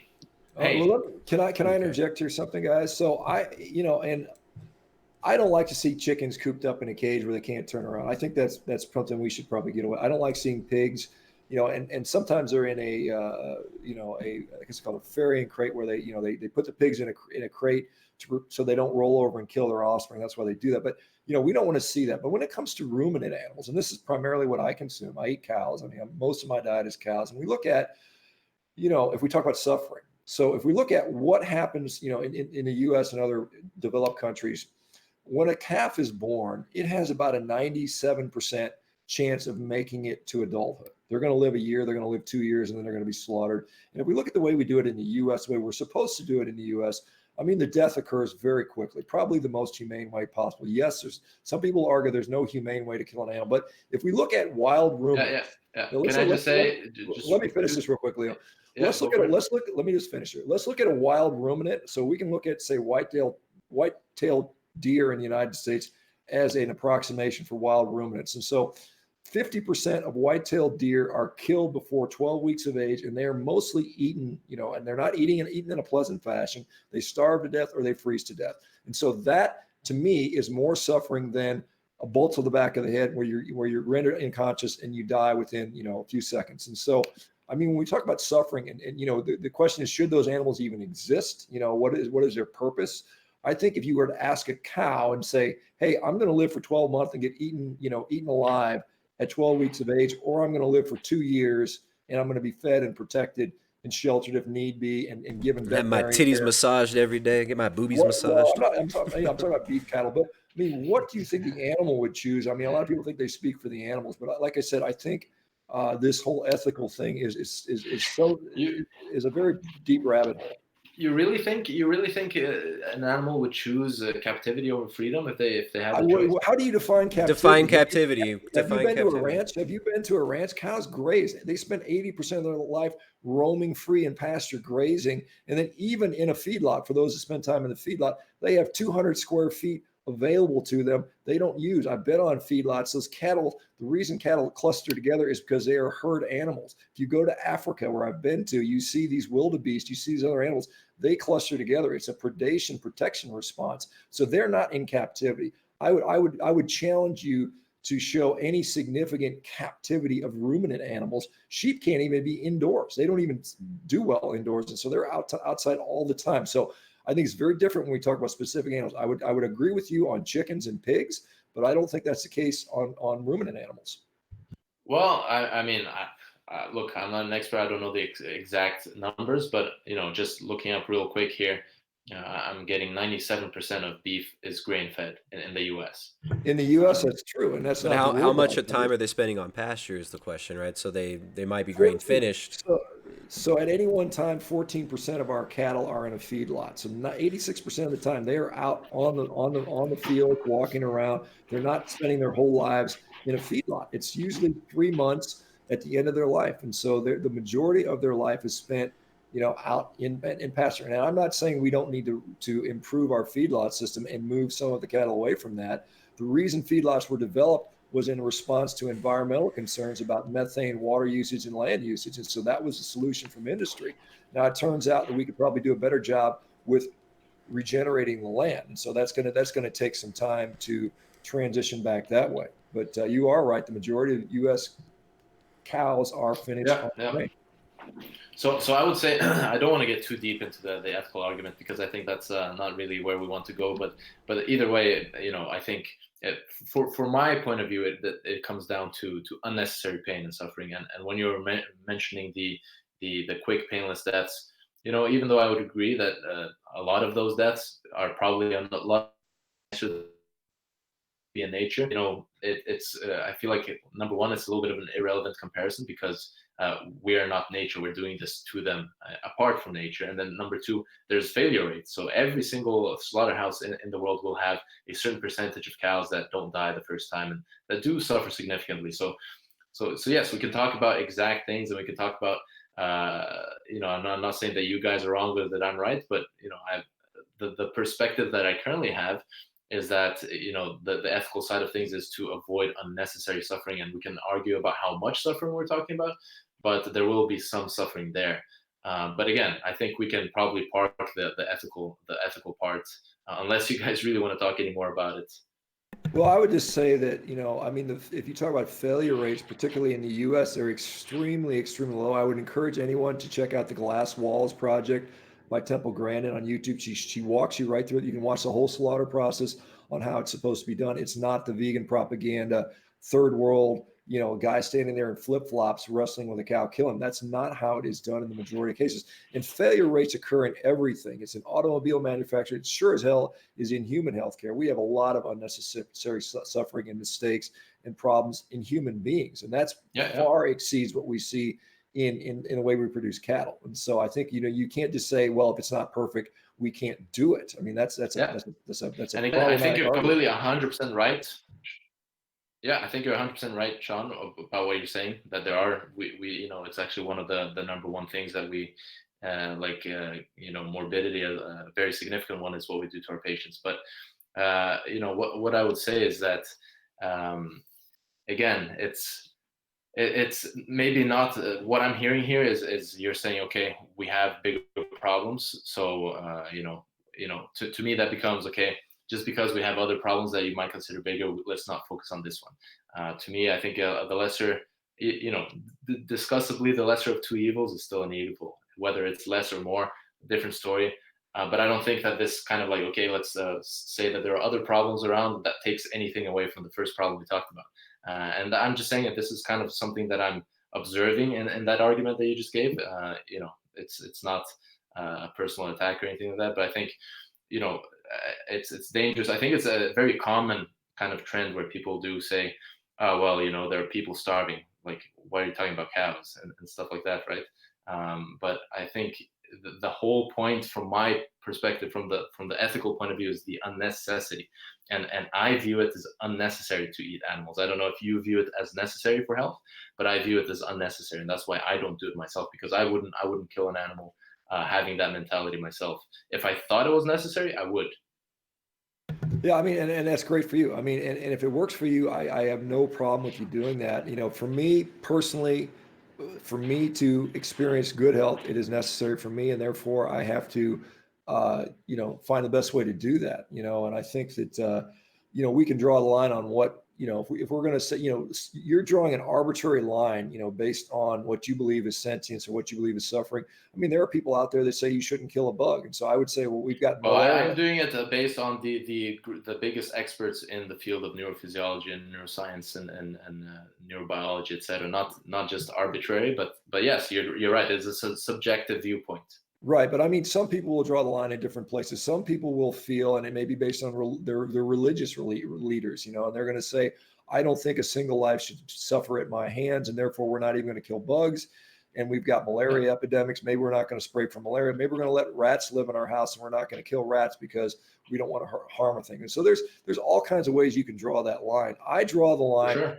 I'm not going to eat my dog. I'm not going to eat, because I have an emotional attachment to my dog. But I mean, if the apocalypse were to come and the stuff really hit the fan, I might eat my dog. I mean, people eat people. Yeah, I mean, and that would happen too. And the last one I would choose, I probably wouldn't eat my own children, but I mean, I don't want to get into this morbidity, but I guarantee if you were starving to death, you do what it takes to live. I mean, that's Of human course, nature. of course. Fortunately, Yeah, we're never going to, hopefully we'll never be put in that situation. But yeah, I think yeah. at the end of the day, we have to, and I don't, like I said, I am fully supportive of your diet and you eating your diet. If it works for you, that's great. What I'm not supportive of is, attempts to take away my ability to eat what I feel is nutritious for me and my family and gives me health. And that is where Yeah, and that is why I'm out there, kind of railing against veganism. It's yeah, more yeah. so when I see we're going to ban meat, we're going to tax meat, we're going to limit meat, we're going to do this for the environment. I think it's a It's noble imposing on effort. your freedom, right?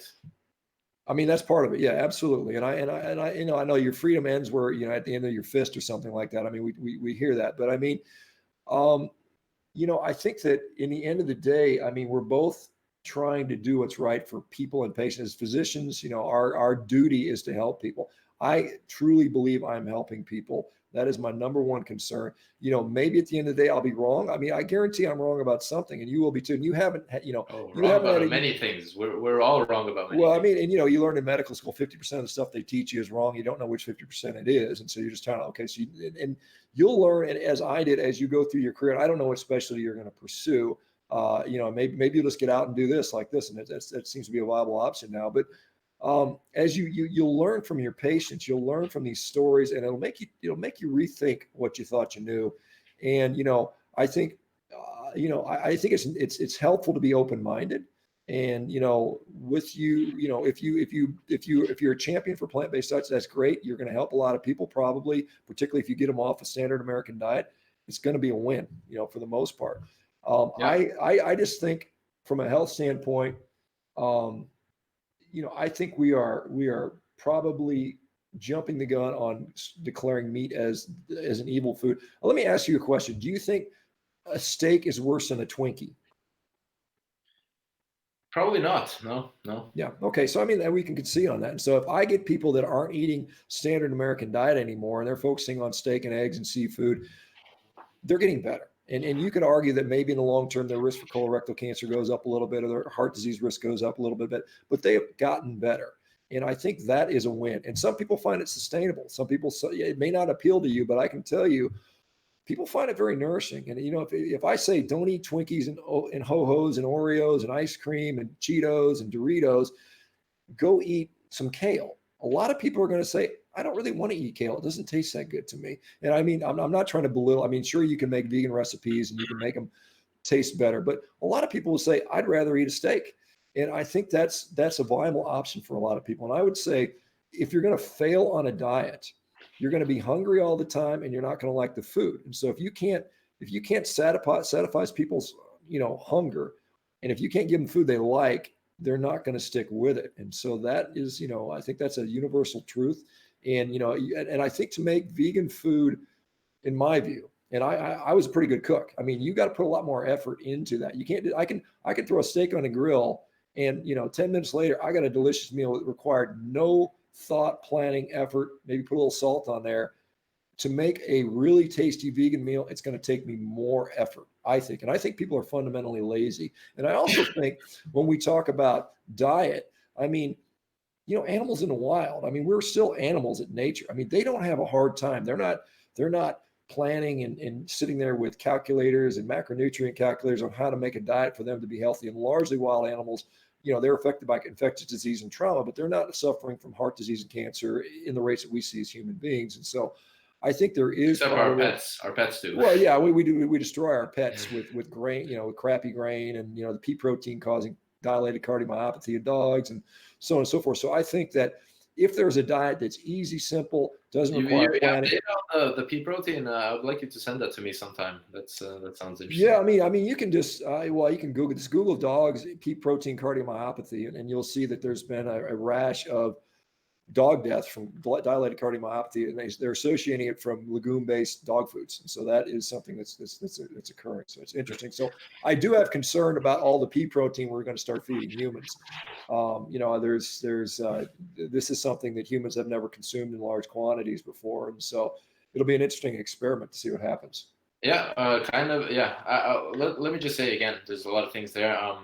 Number one, I would say I completely agree with a lot of the things that you're saying, and the freedom, the freedom to do what you want. I think a lot of people who may be watching this, whether you be vegan or carnivore, could learn a thing or two from uh, the kind of open-mindedness and humility that comes with knowing that we don't know everything, because this is a common trend, whether we're talking about diet or politics or whatever it is. People seem to believe they're all knowing or something. It's such a big deal when you're wrong. uh, I would challenge anyone to really just have a thought about how much of all knowledge that exists in the world they think they individually know. I think anyone who isn't insane will probably say, something like less than 0.1%, because just the huge amount of knowledge that exists, and we can agree on that. There's a lot of things we don't know, and I think everyone can learn a thing or two from this whole non-judgmental aspect, because whether you're forcing people, or not forcing, but you're forcing your views on people from a carnivore standpoint, that meats are the best and plants are the devil, or you're a vegan saying that eating nothing but meat is horrible, and plants are the way for everyone. From a psychology point of view, that's not going to get you anywhere. You're just going to hurt people emotionally, insult people, and I'd actually be curious as to, because it's no secret both you and Tristan aren't the biggest fans of veganism. I would like to maybe ask you some other time, like what experiences you've had with veganism, if you've had any personal experiences that haven't been so great with people, but that would be interesting. But yeah, it's definitely, there's a lot of stuff we don't know, but I would say again, it's the best evidence we have is what we want to try to use. And I'm gonna let you guys talk, because I feel like we need to make this a bit more of a natural conversation, because too much of this, like talking forever, and I Well, can't. I think Shawn might be able to answer the question about your experience with veganism. I think he talks to a lot of vegans. I've seen him reporting on a lot of the vegan stuff that goes on. I'd be interested to hear your perspective as well, Shawn, because I know my perspective, and I can share that with Leo maybe in another stream in the future. So yeah, Shawn, what's with the veganism?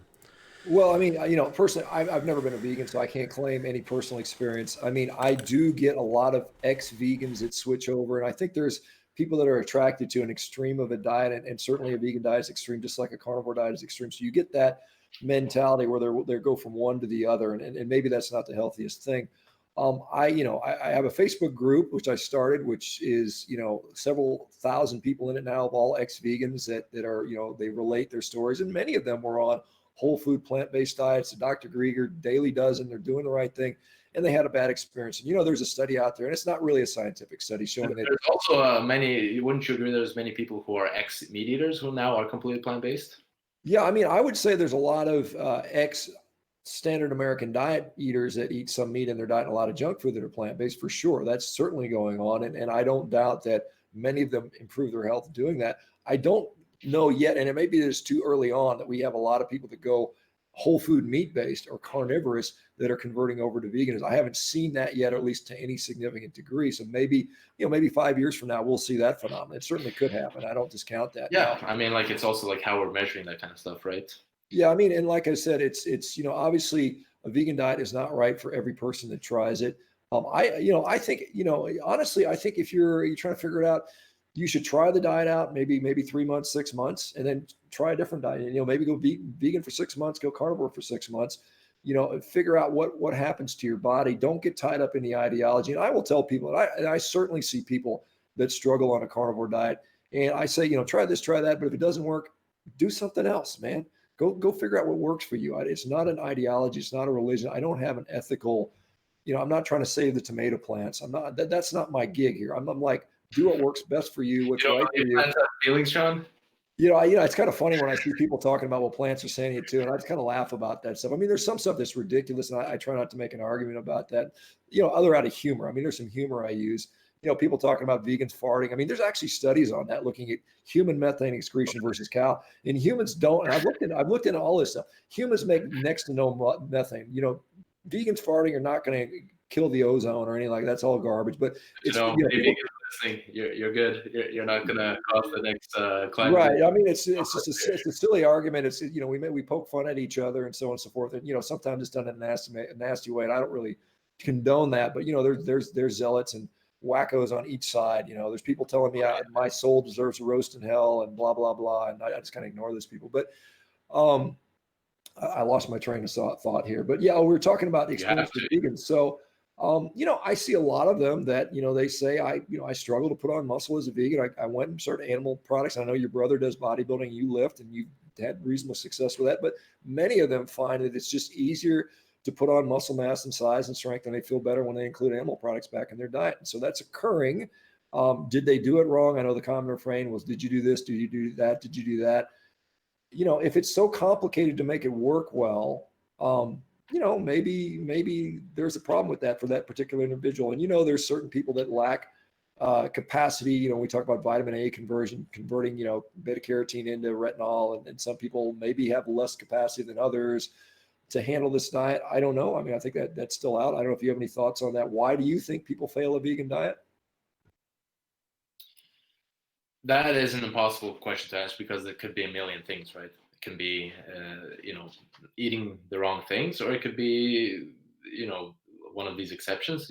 Any statistical thing we're talking about, we're talking about the rule for the majority, right? Like RDAs, for example, is like the 97.5% rule, right? So there's always going to be exceptions, no matter what you're looking at, and the thing about nutrition is it's so complex, and I think both of you will agree with that. And that's the only thing I will have to challenge you a little bit more on, is this whole kind of like feeling your way forward, because it is my view that nutrition is so complex. There are so many things going on. We're talking about thousands and thousands of components, working off of each other, affecting each other, whether it's, in terms of digestion or absorption or how they're incorporated into the body. And there's so much stuff going on that even I think that the smartest, most experienced nutritional experts in the world, the best nutritional scientists in the world, they wouldn't dare to make an experiment on themselves without having any sort of confounding controls or actually none of that, and just feel their way to what is best. Now, that is, again, nuance here. We're not the absolute terms. That's not saying that you should just completely ignore how you feel. I mean, if you're feeling terrible, something is wrong. But I think people are just too quick to jump the gun and make assumptions and make, yeah, sure, you guys are saying, yeah, you probably did it wrong, the vegan diet. And, I'm sure from your point of view, it probably sounds like the most idiotic and annoying argument ever. But, again, I think there is, though it's kind of, it can come across as very derogative. There's a thousand different ways of doing a vegan diet, right? There's so many different ways of doing a vegan diet. We're talking about thousands of foods. Hey, Leo, let me interrupt you. Could you prescribe a vegan diet that you think would work for 99% of the population? Could you lay that out for us so we know what, because I mean, obviously people make mistakes. Is there something out there you could say, this is a vegan diet that's going to work for pretty much everybody? Could you describe that diet? Yeah, I mean, I would say I could do a pretty good job at a diet that would work for most people. I don't know if it would be exactly 99%, but I would say, according to like the evidence that we have, the healthiest food groups would be things like fruits, vegetables, whole grains, no refined flours, no refined sugars, no refined oils, etc. Well, actually, there are some oils which aren't too bad according to the evidence, but that's another discussion.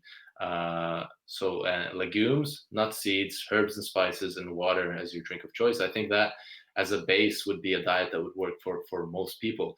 Again, are optimal for performance and health. These are two different things. Optimal for muscle building, health. These are two different things. Becoming the most muscular guy in the room and being healthy are not necessarily the same thing. And I think a lot of people forget that, especially today with the whole like fitness industry being so huge. Everyone wants to look like a mini version of Arnold, but it's two different things. And sure, perhaps a vegan diet might be a little tougher to deal with in terms of optimal muscle building. Maybe not. I'm not sure exactly how it is. And of course, I'm not saying that people who went carnivore and who were vegan didn't have problems. I'm not saying, again, a lot of assumptions and judgments being made on both sides. Like you said, there's extremism going on both ends of the spectrum. But I think the whole, again, the whole like feeling your way forward is a bit risky, don't you think? I think that, if you can define objectively what being better is. I mean, there's people out there that know when they're no longer depressed. They know when they're no longer needing to take medication. They know when their body composition improves. And so I don't think there's a great deal of risk if those are the results. I don't think coming off medications, getting leaner, having better mood is going in the wrong direction. I think, Yeah, but how many confounding factors? You said yourself, right? Depression is a very complex thing, and like you said, there's many things apart from diet that can help, right? So becoming leaner, becoming better sleep, all these things. Sure. I mean, there's a lot of people that try a lot of diets. I mean, particularly when it comes to weight loss arena. I mean, most people that are obese have tried every diet out there, and so I mean, at some point, again, we're never going to figure this out due to confounders, but I think, again, if you're doing X amount of things, and if it's working out and getting out in the sun and meditating and changing your diet, and all three of those things are working, you continue to do that until you find that something compels you to make a change. I think that's fair for most people. I would, as a physician, you have a lot less invested in your patients than your patients do. I can tell you that. You're going to, if you get into a busy practice, again, I don't know what you're going to go to, but I mean, as an orthopedic surgeon, I would have sometimes 3 to 4 minutes per patient, just because you're seeing 50, 60 patients a day. You want to do the best you can, but I mean, the patients have their best interest in mind, and so they have to do a little bit of self-experimentation. I don't discourage anybody from doing that. Now, there's some stupid stuff out there, like people drinking urine and sticking coffee up their butt, and so I mean, I'm just like, what the hell are you doing? I mean, there's drinking turpentine. We see that in both communities. I mean, there's people famously in the vegan community that have done that stuff, and obviously been rightly criticized for doing that. But I think getting rid of, like you said, when you describe your ideal diet, getting out refined grains, getting out the sugars, getting out the refined seed oils, I think that's a common thing that anybody can do. And then you can say, well, am I going to be more meat-based or more plant-based? You can make that decision. You can objectively assess if your blood pressure is getting better. I mean, that's always going to be a good thing. You can objectively assess if you're getting leaner in the midsection. That's always going to be a good thing. Yeah. So I don't think it's dangerous for people to engage in that. I think it's healthy, and I think it empowers them to do that. Yeah, the only and again, agree with most of these things here. I would say that the worry I would have would be the lack of evidence, and things like the potential risk of things that we don't know about, right? From mechanistic data, there's a lot of, for example, worry of colorectal cancer with meat heavy diets when it comes to changes in the so many mechanisms in play, whether it be heme iron or changes in the microbiome or the putrefying bacteria, on the cadaverin and all these different mechanisms that can theoretically. But for you personally, Shawn, what is it that spurs you? Like, what is the main assurance you have for yourself that when you do the carnivore diet, what makes you feel like I'm from a science point of view, as a man of science, I'm doing the right thing, or like this is scientifically justified. Like how do you, or not even scientific, how do you justify to yourself as you're obviously you believe in the carnivore diet. So what exactly is it that gives you that assurance? Well, I mean, first of all, I've got one body. I've lived an experience. If you would have asked me about a carnivore diet 5 years ago, I would say that's batshit crazy. I would say it just makes no sense, And in having personally done it, having seen tremendous personal health improvements, waking up every day with an erection, having good body composition, being able to compete as an athlete, being free of joint, having a coronary artery calcium score of 0, having, the capacity to win rowing world titles and beat guys that are in their 20s that are Olympians as a 50-year-old, sort of gives me some solace that I'm probably, not with 100%, but I'm probably doing the right thing. Now, I see this time and time again with other people, and I tell people, you got to make your own evaluations. And if somebody tells me, hey, my cholesterol went up, well, I say, look, that is a risk factor for cardiovascular disease. I'm not one of these people that says cholesterol has no impact, but you have to put this in the whole big picture. Go get a coronary artery calcium scan. See what your insulin resistance looks like. See what your inflammatory markers look like. Put it in a MESA calculator. I don't know if you're familiar with the MESA calculator. Have you done all that?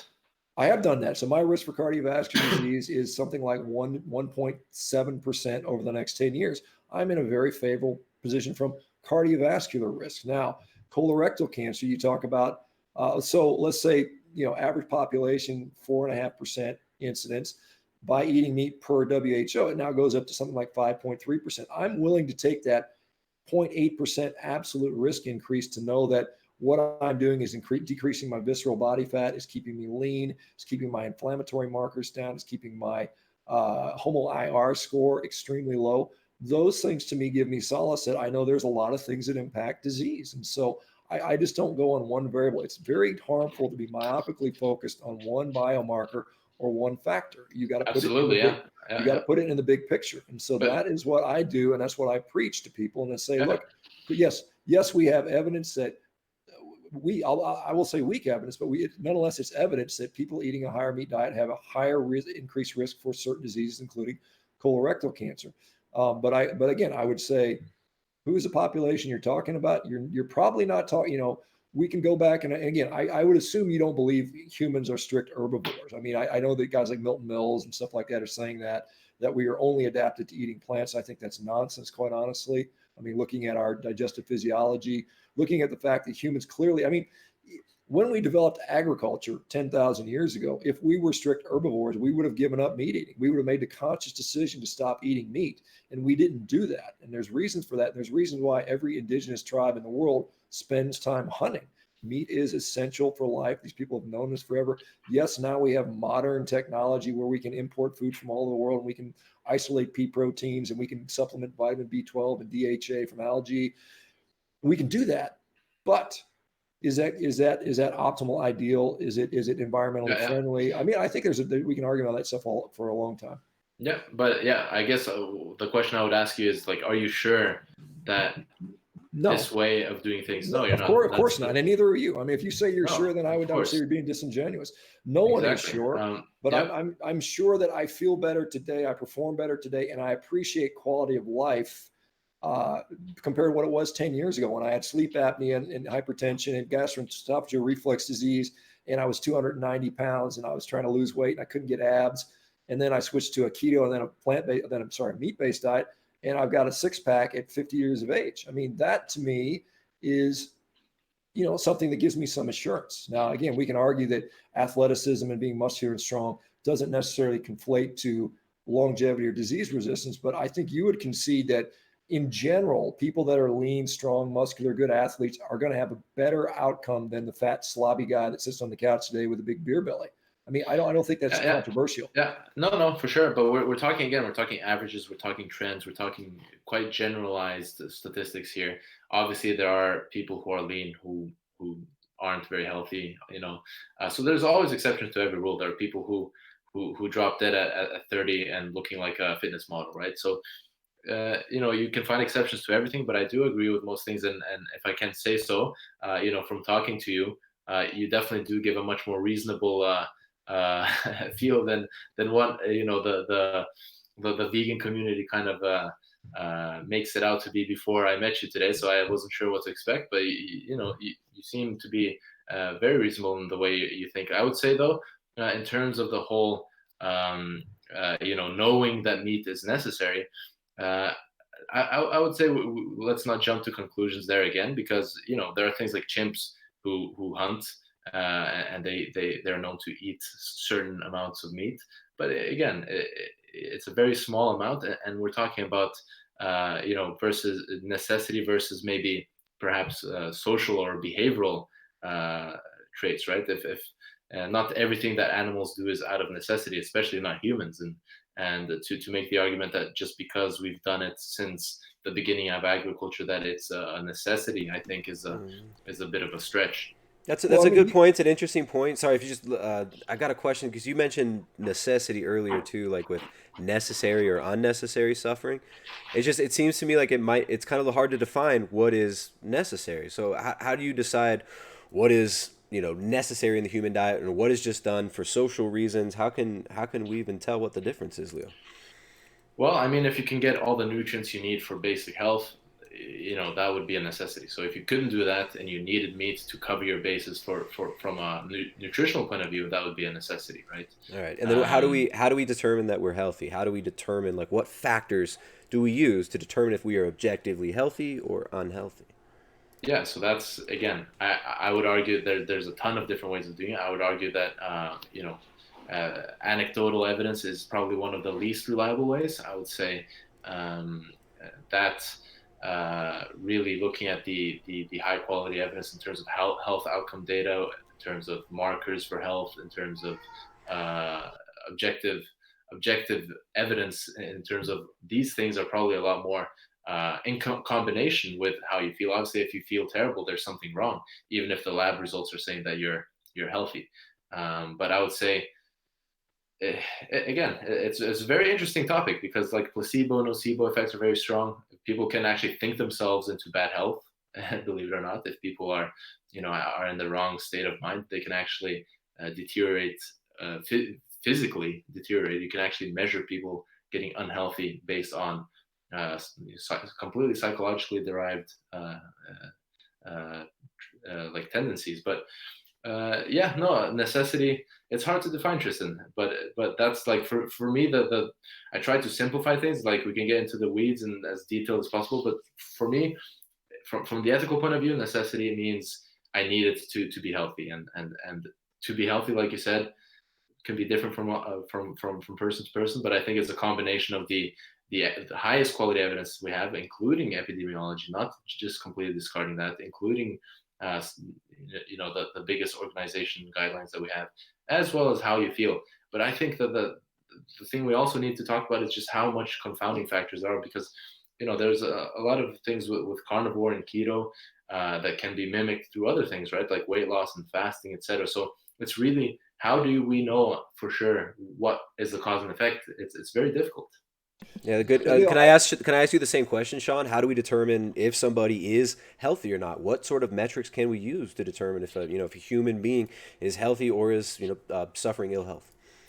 well, I do think there's some value in subjectivity. I mean, I know that when you look at with patient outcomes, and there's a lot of as an orthopedic surgeon, we look at knee society scores, and we look at alignment of their knee, and how much valgus they had, and what the range of motion was, and swelling and stuff like that. And that's important stuff you measure. But more importantly is the patient's subjective feeling of how they're doing. I mean, that's what people want. I mean, it doesn't matter that your LDL is below 100 when you feel like garbage. I mean, no, I don't think most people are going to agree. And you might say, yeah, you decrease your risk for heart disease, but I'm miserable, doc. What am I going to do with that? So, I mean, I think I think people should be allowed to determine their own health without us saying you're not healthy unless this, and this metric are met. Obviously there's some things that are flat out dangerous. We don't want somebody with potassium of 6 walking around where they're going to have going into an arrhythmia. But Exactly, yeah, that's what I was going to say. There are definitely markers of bad health that we don't feel, right? Right. So there are. So, I mean, again, you have to put the clinical context in with your objective measurements, and you have to combine those things. But that subjective part is very much a positive part. I want to go just touch on, I know Leo brought up, chimpanzees hunting and eating. They eat about 3 to 4% of their diet comes from, either eating other monkeys or small animals or insects. And so they do eat, they're not completely frugivorous or folivores like gorillas tend to be. And we know that, I assume you can see that an evolutionary model sort of makes sense, and we did sort of ascend from a common primate ancestor, and we have made significant changes in our digestive anatomy since that time. And there's very, very widely available charts showing that we lost much of that fermentative capacity. If we compare a gorilla who spends approximately 80% of its time chewing compared to what humans do. And humans spend about 4% of our time chewing, just because, particularly ancient humans that were looked at based on jaw structure, it's because we had a much more nutrient dense, energy rich diet, which was obtained from, hunting big fatty megafaunal animals. Once we developed. That's one theory. That's one theory. That's a theory, but it's a pretty well accepted theory by many people. I think that the preponderance of evidence shows that we were killing big animals. I mean, that's not.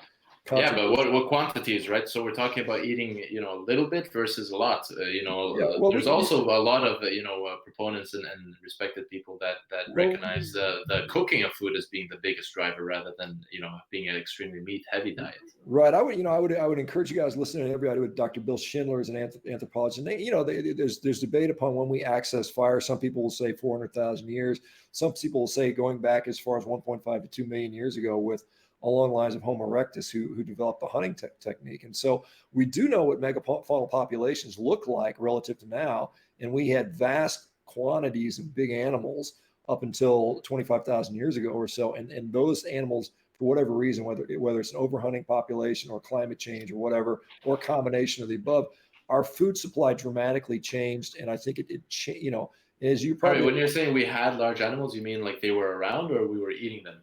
they were around and available, and we were very effective at killing them. And if you look at optimal foraging strategies, I mean, it makes more sense to get 5 million calories from a mammoth rather than spending 30 hours gathering berries to get a fraction of the amount of calories, or even digging up tubers. And so I think evolutionarily, I mean, clearly the You caves. could argue both ways. You could argue it's a lot more dangerous to hunt a mammoth than to hunt the berries, Well, right? I will tell you that two people with a spear can take down a mammoth, and we see that even in Africa today when they still kill elephants. It's not that difficult. Animals, mammoths don't run away from humans. I've been to Africa, and those elephants just stand there and look at you and say, "What are you doing, little man?" And once you throw a spear in their gut, they don't figure it out. And so, particularly as man left Africa and went into Asia and Europe, those animals didn't know what was coming. They saw these puny little animals coming by them, and they just kind of paid them no attention, and then they just stuck them with a spear. And yeah, but then we have to think about a little bit like the evolutionary time frame as well, right? Because we didn't really leave most of the original areas where human beings reside. That we didn't leave there until around 70,000 years ago. No, that's 70,000. You're talking about Homo sapiens. I'm talking about Homo erectus, which left 1.5 million years ago. Went into Africa, foraged, came back in. We had a lot of interbreeding between the species. Homo erectus is probably a malganism. We know that many of us have up to 4% of our DNA is Neanderthal. We have Denisovian. We have, we probably have some Homo erectus interbreeding there. So the Homo sapien species was an amalgamation of a lot of different creatures. At least that's the prevailing theory now. And so we have a lot of that physiology that was developed. Our brain size. Look, frugivores have been in the forest eating plant-based food for 25 million years, and yet their brain did not develop. And so, and there were attempts at a vegetarian vegan diet based on things like Australopithecus boisei and robustus that went extinct when the climate changed. 3 million years ago, we saw a dramatic drop in the temperature, which forced these animals out of the trees because the forest, the fruit-rich forest started to dry up, and global climate change, changed the landscape tremendously. And that's what drove human evolution. It drove the hominid line to adopt a more anyway. That's that we can again. This is all speculation. I mean, it's very interesting. It's very interesting. Yeah, but I would say that there are definitely more fruitful routes that we can go, other than speculating on the distant past. I think there's definitely better arguments from both sides. About right now. So I mean, I could say, if you believe in the evolutionary model, we have a common ancestors with bananas, so we should eat dirt like bananas. Right, and I guess some of the vegans say B12. We get B12 from dirt just like the bananas did. Leo, let me ask you. Just from a objective standpoint, would you concede that a person who lowers his high sensitivity C-reactive protein, that stabilizes glucose, that reduces visceral body fat, that increases muscle mass, that improves their blood pressure, that comes off medications or the need for medication, that has improves depression and improves libido, has gotten healthier? Would that be a safe assumption for you to say that person is healthier than they were if those things were problems for them in the past? Yeah, absolutely. But the caveat there is that we don't know exactly what is the cause and effect. Okay, that's fine. Okay. Is it the nutritional components of the carnivore diet? Is it what you're excluding? Is it the microbiome? Is it the fasting and mimicking? There's so many different components that could be causing these different effects. I think the only realistic thing to say is that nobody knows. But yeah, I could definitely agree with you that probably there's a lot of people who could become a lot healthier objectively, changing from a really bad diet to a carnivore diet. Just like I'm sure you can agree with me that a lot of people would improve their health going from a really bad diet to a whole foods plant-based diet. Yeah, no disagreement at all there. And again, as far as the what is the mechanism, what are the confounders, I could make the same argument with the vegan diet. Maybe they stopped eating junk food. Maybe they started exercising more. Maybe they started taking an interest in their diet. Well, that's the thing. That the difference is we actually have some studies that do not perfectly, but they do account for a lot of these confounding factors. Whereas with the carnivore diet, we have no information apart from anecdotes. That's why I asked you, like, what So, makes you the assurance, and it's basically it's the anecdotal evidence for you and your personal experience, your body, correct? That's right. So when we start to get that data in, and if it confirms what I suspect, that I would then I will give you a big right, pat on the shoulder. I appreciate that, and that's what I'm working for. And like I said, I'm obviously swimming upstream.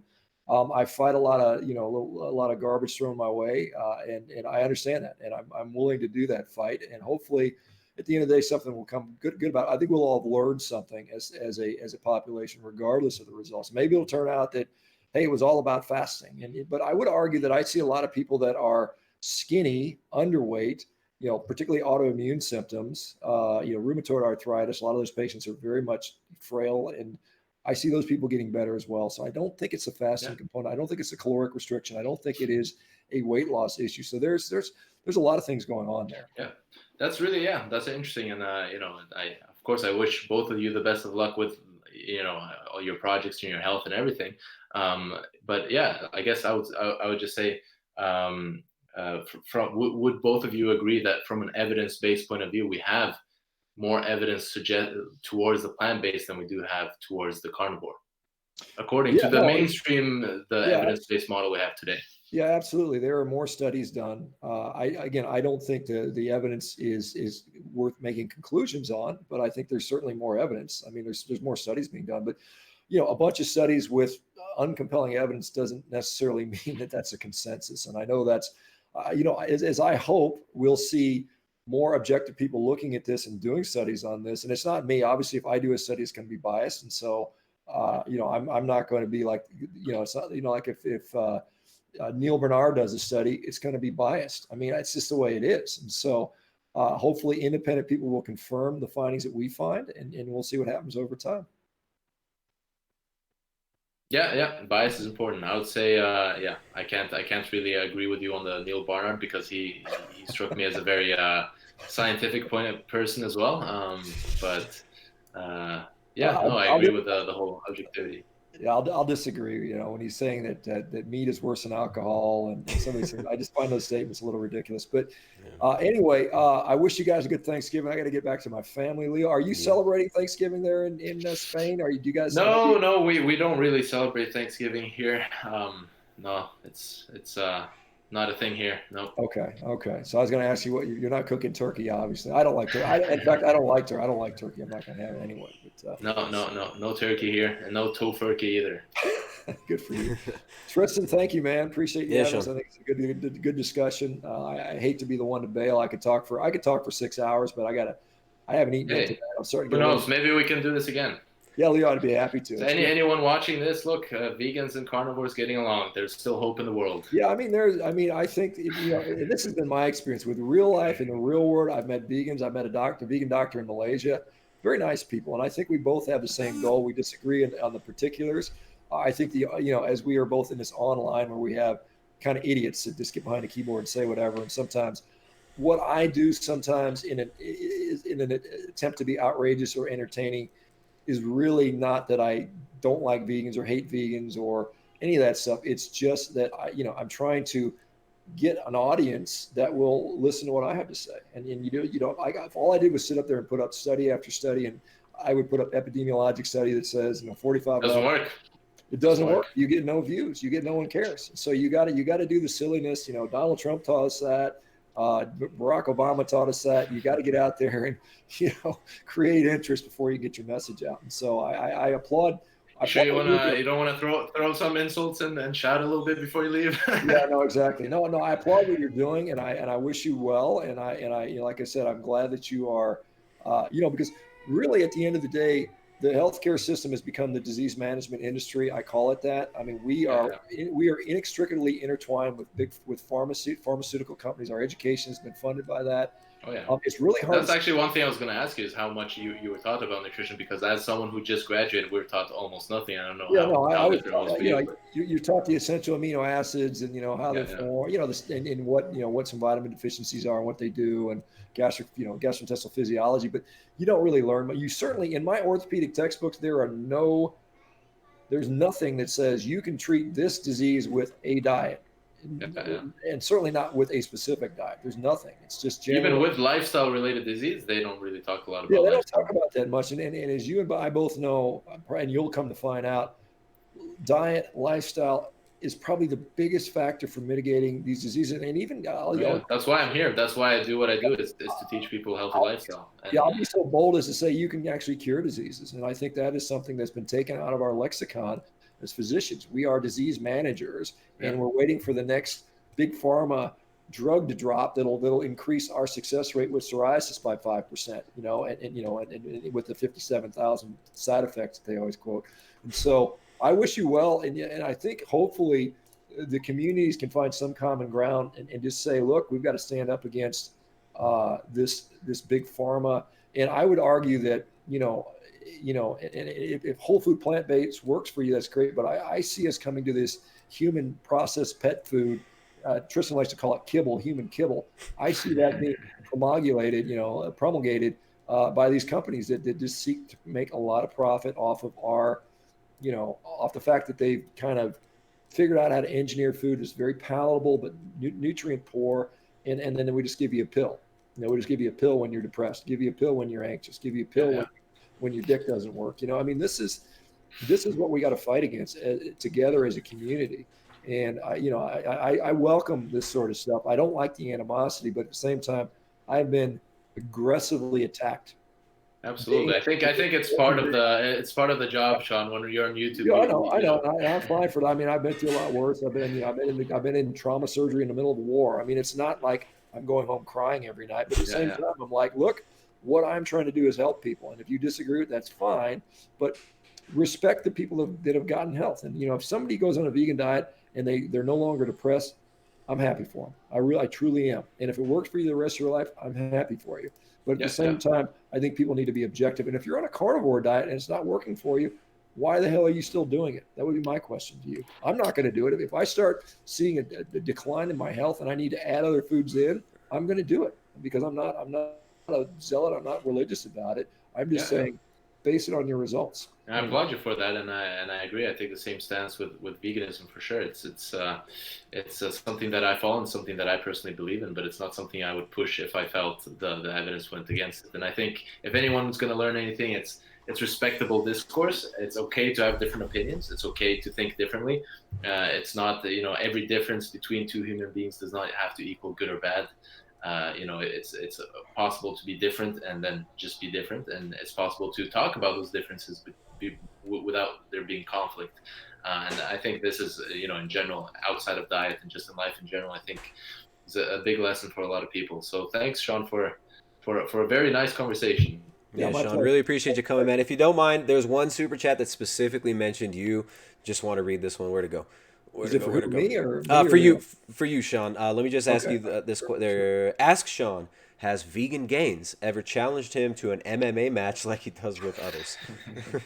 I don't know. I mean, I'm not aware. I honestly don't spend a lot of time watching YouTube videos. I mean, I'm too busy with other stuff. So there's a lot of drama and silliness there. And I think that I like what Leo's doing. I mean, some of the stuff out there is just kind of silliness, and I just don't get into it. I don't have an interest in doing that. I would much rather have a rational, scientific debate with a guy like Leo than go into name calling with Vegan Gains. I mean, no, that wasn't name calling. That was asking if you challenged you to actually fist fight. I think not even name calling, just fight. It's fun. I had what was his name? John Joseph contact me about that. It's like, I'm going to beat you up, dude. Or, I'm just like, dude, I mean, I weigh you by like 70 pounds, first of all, but that we shouldn't have to do that. John Joseph came on my channel. He called me a meat tard. He said he called me a meat tard. That's where the word meat tard came from John Joseph. A lot of these words here, Yeah, I mean, it really doesn't help. I mean, obviously it's clickbait and it drives views, but it doesn't really help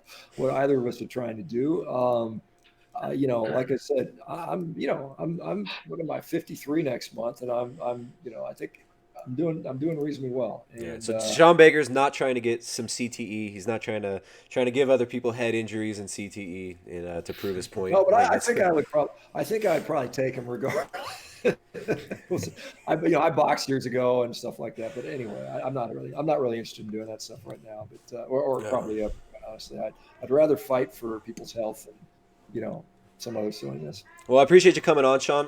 Where can people find Dr. Shawn Baker? Where can they find you? And what do you want to tell them as you make your graceful exit? Thank you so much for coming on. We really appreciate it. Yeah, I mean, I think, well, I mean, I'm on Instagram, Shawn Baker, 1967. That's SHAWN. I know that's not the Irish spelling of Sean, but I've got a YouTube channel. It's just Shawn Baker. Maybe it's Dr. Shawn Baker MD or something. I can't remember what I call it. And then I've got Twitter, S Baker MD. Um, that is where I'm at. Check out our new website, meatrx.com. It's a good resource for hundreds of anecdotes, sorry, Leo, of success stories. And then we've got a huge research library, and we've got people that are doing some coaching now. And then we've got just, you know, a lot of neat stuff. It's a resource for people that are wanting to pursue a meat based whole food diet, I suppose. Um, my book came out, you know, the Carnivore Diet. It's out. It's on the bestseller list in several categories on Amazon, shipped around the world. I know they ran out. Book Depository sold out, and I know they're delayed getting out to the UK, but they're getting them into Australia and out throughout the US. So that's going on, and I think that's enough for now. Anyway, I appreciate it, Tristan. I appreciate you guys tuning in. Yeah. Thanks again, Leo. Have a good one, Sean. Thank Happy you. Thanksgiving, man. And Happy Thanksgiving. Dr. Leo Venus, where can people find your work? If you want to stick around, there are a few super chats, but I'll give you an out if you want to take off. I know you've given us a generous plot of your time today. Where can people find your work? Where can they find Dr. Leo Venus? And if you got any last words? Yeah, so basically Instagram and YouTube would be most of it. I have also a website, drleovenus.com. I do a little bit of coaching there as well. And then Dr. Leo Venus on Instagram, Dr. Leo Venus on YouTube. It's all the same everywhere, so it's pretty easy. You don't have to remember many names. Right on, right on. And Leo, you're welcome to stay on. I'm going to read some super chats. We got a bunch of All generous right. super chats in the crowd. I'm going to jump off and start cooking my Thanksgiving. It's going to be Yep. steak, guys. So There you go. There you go. Enjoy it, Sean. thanks. All right, Yeah, enjoy. Tristan, send me a copy and I'll throw it up on my YouTube channel as well. Yeah, man. You know what? I forgot to hit record on the program, so I'm gonna have to rip it from YouTube and I'll send it over to you when it's done. So probably be All right, tonight. thanks, man. Probably be a little later tonight. No problem. Thanks. Thanks a lot, man. All right. So we got some super chats here from the crowd. We got a really hungry crowd. They enjoyed it. They were really wanting to throw some questions So out. the full super chat burden falls on me now, huh? You're in it alone, man. But this is good. This gives us an opportunity to for you and I to talk about anything that maybe, because I didn't want to interject too much. I know you had some specific things you wanted to talk to Sean about, and I think you guys had a really good conversation there. I wouldn't try to make it all about Yeah, Leo. it's sometimes it gets a bit difficult to handle all the different things. You know, so many things get said in one go, and then it's hard to remember everything, right? So I think if we added another third person and then just as many opinions, it would be even harder, right? Exactly. So, but yeah, man, let's see what's going on here. All right, so someone says, how many of your health improved eating animal food? I guess that's just a statement. Someone says, I feel much better eating more red meat. That's a keto classic. So, I don't know. They feel better eating meat. You got anything to say about that? Not really. Yeah, no, it would be the same as I was talking to Sean. Like, I'm happy that you're feeling better, but again, I think going by feeling is a very risky way of determining what's good for you. There are a lot of things that aren't good for us that feel good, and it's just not a very as a scientist, I can't get behind feeling your way to good health, and anecdotal evidence in general is worth very little. Okay. So you tell them they should be measuring some things, right? Well, More objective, yeah, like measure something, or absolutely, yeah, definitely. Like, do make sure to markers as well, even if make sure there's, like I said, there are me and Sean markers that do go up for that increase your risk of various things that you won't feel, right? A lot of people, when it comes to heart disease, for example, first symptom they ever have is a heart attack. They never knew anything, they never felt anything. So it's important to realize that not every negative health consequence will come from feeling bad, right? okay. All right, so let's see. I know there's some that are specifically for you. I'm gonna skip the ones that are just for me that you wouldn't really it'd be pointless for you to answer. So, let's see. Okay. Okay, we've got cults, vegans, and uneducated. I can't see the whole name. It's a long name. Thank you for the 5 Australian super chat. Dallas says, ask Leo why he challenged Bart K to a debate, threatened to destroy him, but then ran away and hid from him. He's saying you're running away and hiding from Bart K. Whoa, Oh yeah, I'm hiding. got a I'm call out hiding there. as hard as I can. Um, well, I actually don't really remember specifically saying that. I actually there was a podcast with John. I remember that we were saying that I'd be happy to go on. To be honest, my response would be I just hasn't been a priority of mine. The only reason I'm here is because Tristan invited me and he organized this whole thing. I didn't do anything to get this thing going. It's Are you all thanks saying to Tristan. are you is that a nice way of asking me out on a date with Bart K one day? Maybe Oh, are we gonna happy do a happy to do that. all Happy to right. do that. Yeah. Well, Bart K, let's see if we can get Bart K on one time. Maybe in a few weeks we can do Bart K and Leo Venus. If Bart was interested and if Leo's interested, I'd like to hear the conversation. That'd be cool. So I'm into Sure. it. Sure. So there you go. He ain't running away. He ain't scared. Um, we've got let's see. There won't be any fist fights though. Sorry. No, all right. No MMA callouts though. No fist fight for Bart K.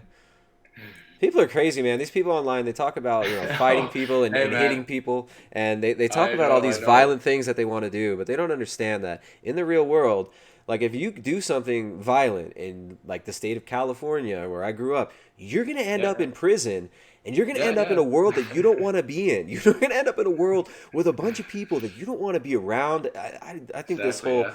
yeah this whole thing online. It's I the worst hope thing, man, when you make a good video and then you have a comment that starts off with saying something like, "I love your videos," and then you're gonna go like it, and then you see the next part is like, "Oh man, I just wanna punch this guy in the face." You're like, "No, I can't like this comment now. Like, why did you have to ruin it, man? Like, come on." yeah, the So, internet but I think, violence. yeah, I think as culture in generally, like, I used to be really critical of this whole thing of like movies and video games, like, affecting us negatively. But I do think it does actually give us some sort of acceptability towards violence when so many of the popular entertainment value comes from violence, right? It kind of makes it culturally a little bit more acceptable than perhaps it should be. Yeah. All right, so we've got another question here. So that was the Bart K one. Oh, Michael J sends €5. Says there aren't any studies of glutathione levels of people on a vegan diet. There are for vegetarians and omnivores, though. I wonder why. Um, not sure what he's getting at there. What do you think he's saying? Glutathione levels on a vegan diet. That there aren't because it would be terrible on a vegan diet. I don't know. I'd love to see a study like that. But yeah, I don't see a reason why vegans would have lower amounts of glutathione. It is a very important antioxidant. It is very, very, very important for health. So I would like to see that study. But yeah, I'm not sure what really was the the main part of the question there. Cool, cool. All right, so Danny R sends $25. Thanks for the generous super chat, Danny R. Really appreciate the support. Says please address oxalates. Thank you, and thank you Tristan for your continued efforts. So oxalates, what do you have? What do you think about oxalates? A lot of people in the lower carb and carnivore world look at oxalates as a possible health hazard. What do you think about oxalates? Yeah, so I actually have a video that I did not too long ago about oxalates. Shout out to my own channel. No, but seriously, oxalates is one of these things that, again, a lot of people do worry a lot about. It does, I think it again comes from my perspective on the hierarchy of evidence and weighting different types of evidence differently. So a lot of the worries that come are in vitro lab studies where oxalates can really have a big impact on the absorption rates of different foods.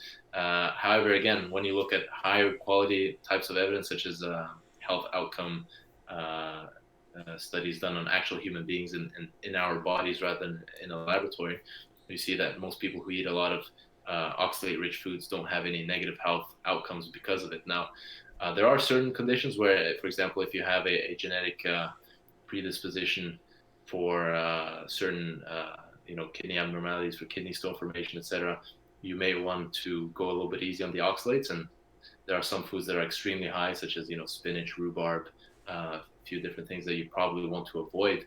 But when it comes to general advice to everyone, I would say oxalates are a very small worry. Cool.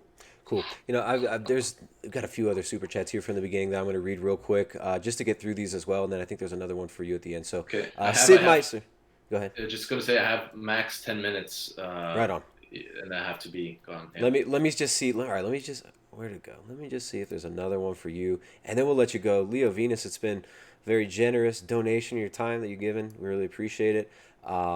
Leo, where do you get your taurine, carnitine, carnosine, B12, B6, D3, K2, CoQ10, collagen, and absorbable iron from? Says Dan the Man. So that a little bit of a loaded question there.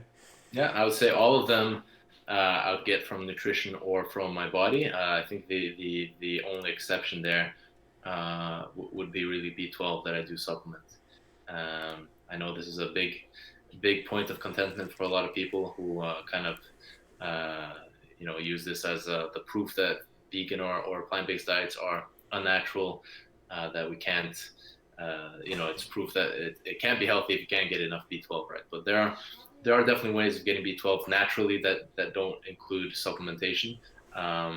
Again, I don't recommend. There are vegans out there who have never supplemented or have always had good B12 status that I wouldn't recommend, because these are exceptions. These are people who live very natural lifestyles. They don't live in cities. They live on farms. They're in the mud, and they're drinking fresh water from the streams and all this kind of stuff. So it's not impossible, but for the majority of people, I would say supplementation is the safe way to go, and that actually includes most omnivores as well, and not just vegans. Cool. Although there is a little bit of a high rate of deficiency in vegans for sure. Right on. All right. So Dan the Man says for CHF 10. I don't know where CHF is from. Like Czechoslovakia or something.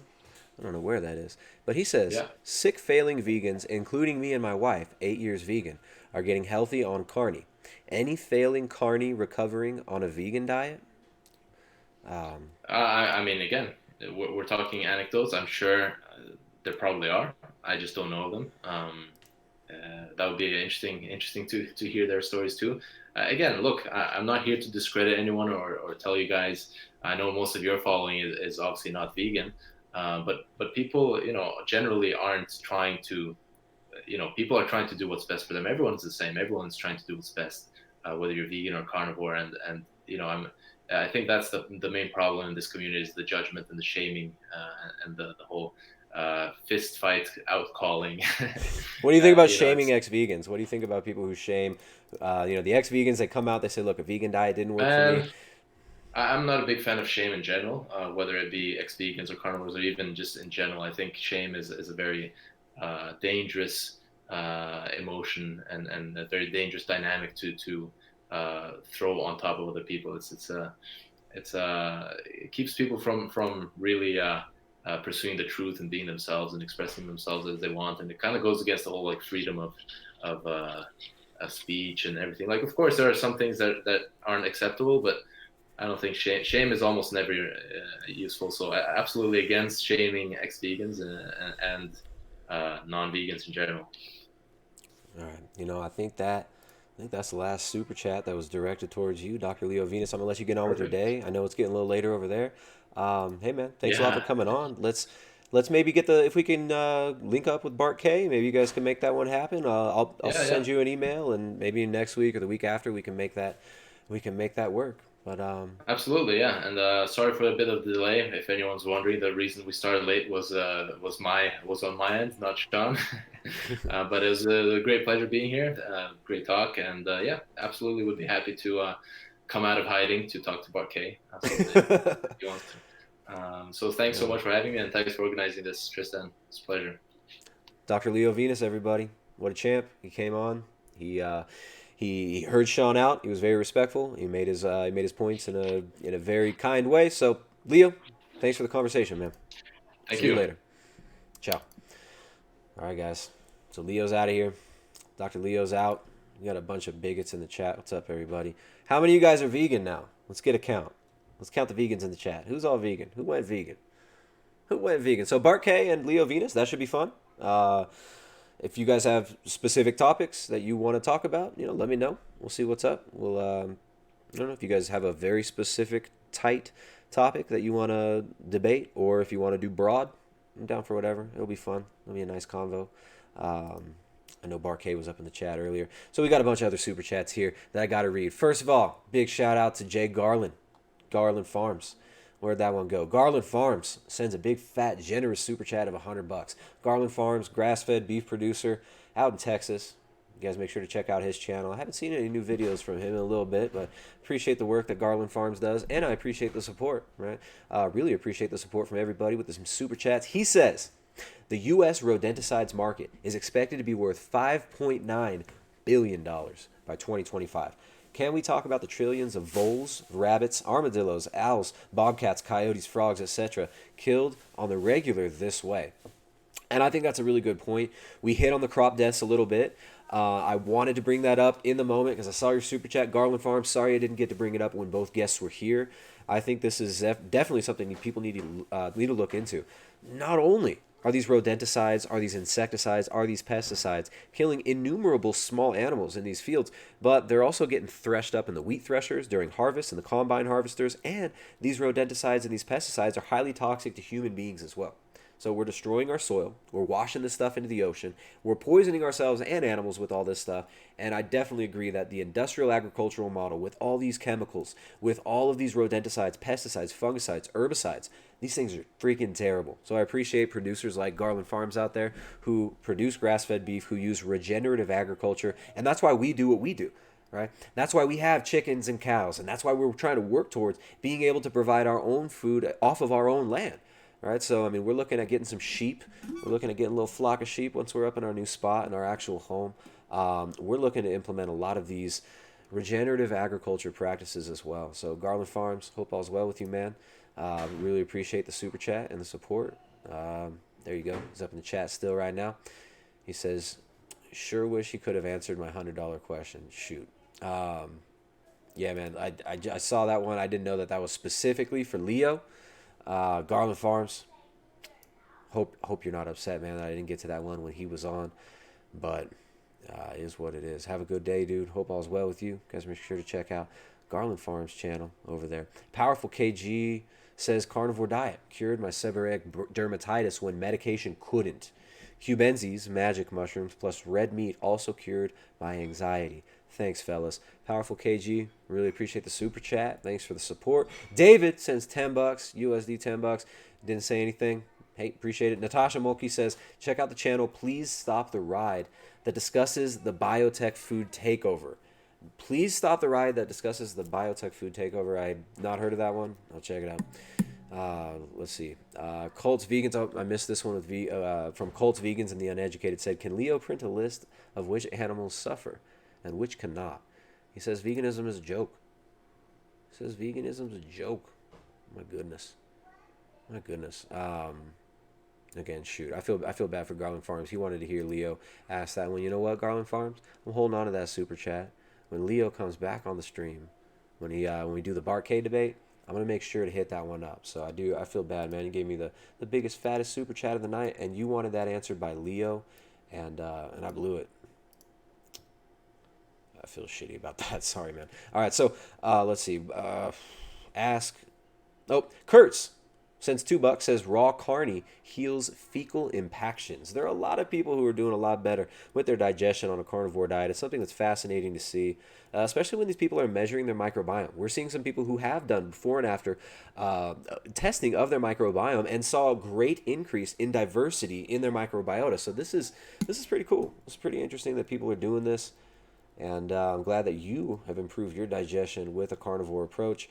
Like I always say, these are tools, right? A ketogenic diet is a tool. A carnivore approach is a tool. I'm not out here saying everybody's got to go carnivore, right? But it is an option, and it's fascinating to see, and it's really inspiring to see how many people are benefiting from this. We've got Zach Ramey says, invite Belinda Fettke on your channel to talk about what she uncovered about corruption in nutritional science. It will surprise many. Belinda Fettke has been on the channel. Big fan of her and Gary's work. You guys can check out Belinda Fettke at isupportgary.com. Make sure to check her out. And yes, she has been invited for, just this morning I messaged her to tell her we got to do this again. Sid Meister, $1.99, says Paul Saladino is a clown. I disagree. Paul's a nice dude. He's got some good things to say. and I enjoyed my conversations with him. All right, what else? Am I missing any super chats? Aaron, the big black dude, sends $5, says he's just saying vague mismatch. I'm not sure who you were talking about. Vague mismatch. Somebody was being too vague. Vague mismatch. We'll let the audience decide who they think he was referring to there. Colts Vegans and the Uneducated said, ask Leo why he failed. Oh, I should have asked him this. Sorry, man. Ask Leo why he failed to cite a single study, then hypocritically claims it's not about opinions. So, that's an interesting point there. And I'm not seeing any more new super chats. Come over here in the chat, make sure everybody's cool. It's been a long stream. It's been a few hours now. Big shout out to everyone in the chat. Xanavar, there we go. Another super chat from Xanavar. Thank you so much for the generous super chat. $12 says, question for you, is there a Savory Institute hub in Ecuador? If not, do you think it would be something you'd work towards eventually when in your new place and a bit more settled in? Loved the stream. Great question. Yes, I have thought about becoming a Savory hub, perhaps, and we'll see how that goes. There's no Savory hub in Ecuador. There is a Savory hub in Colombia. So the Colombians got a Savory hub up there. What else? Well, I'm not seeing anything else, guys. We got a bunch of people in the chat. Again, thanks everybody for coming. Sorry for the debate went longer than planned. We were planning on 90 minutes. It ended up, I didn't want to stop it because it was good. It was juicy. Everybody was having fun. I didn't want to stop it, so I let it keep going. But I would hit on all these super chats when we have both the guests. Apologies to my buddy Garland Farms out there, and big thank you to everybody who supports the channel, sending them super chats. Big thanks to everybody out there watching the channel, everybody supporting the work we do, and everybody out there eating meat and making families. So this has been a fun episode. Thanks for watching, everybody. We're out of here.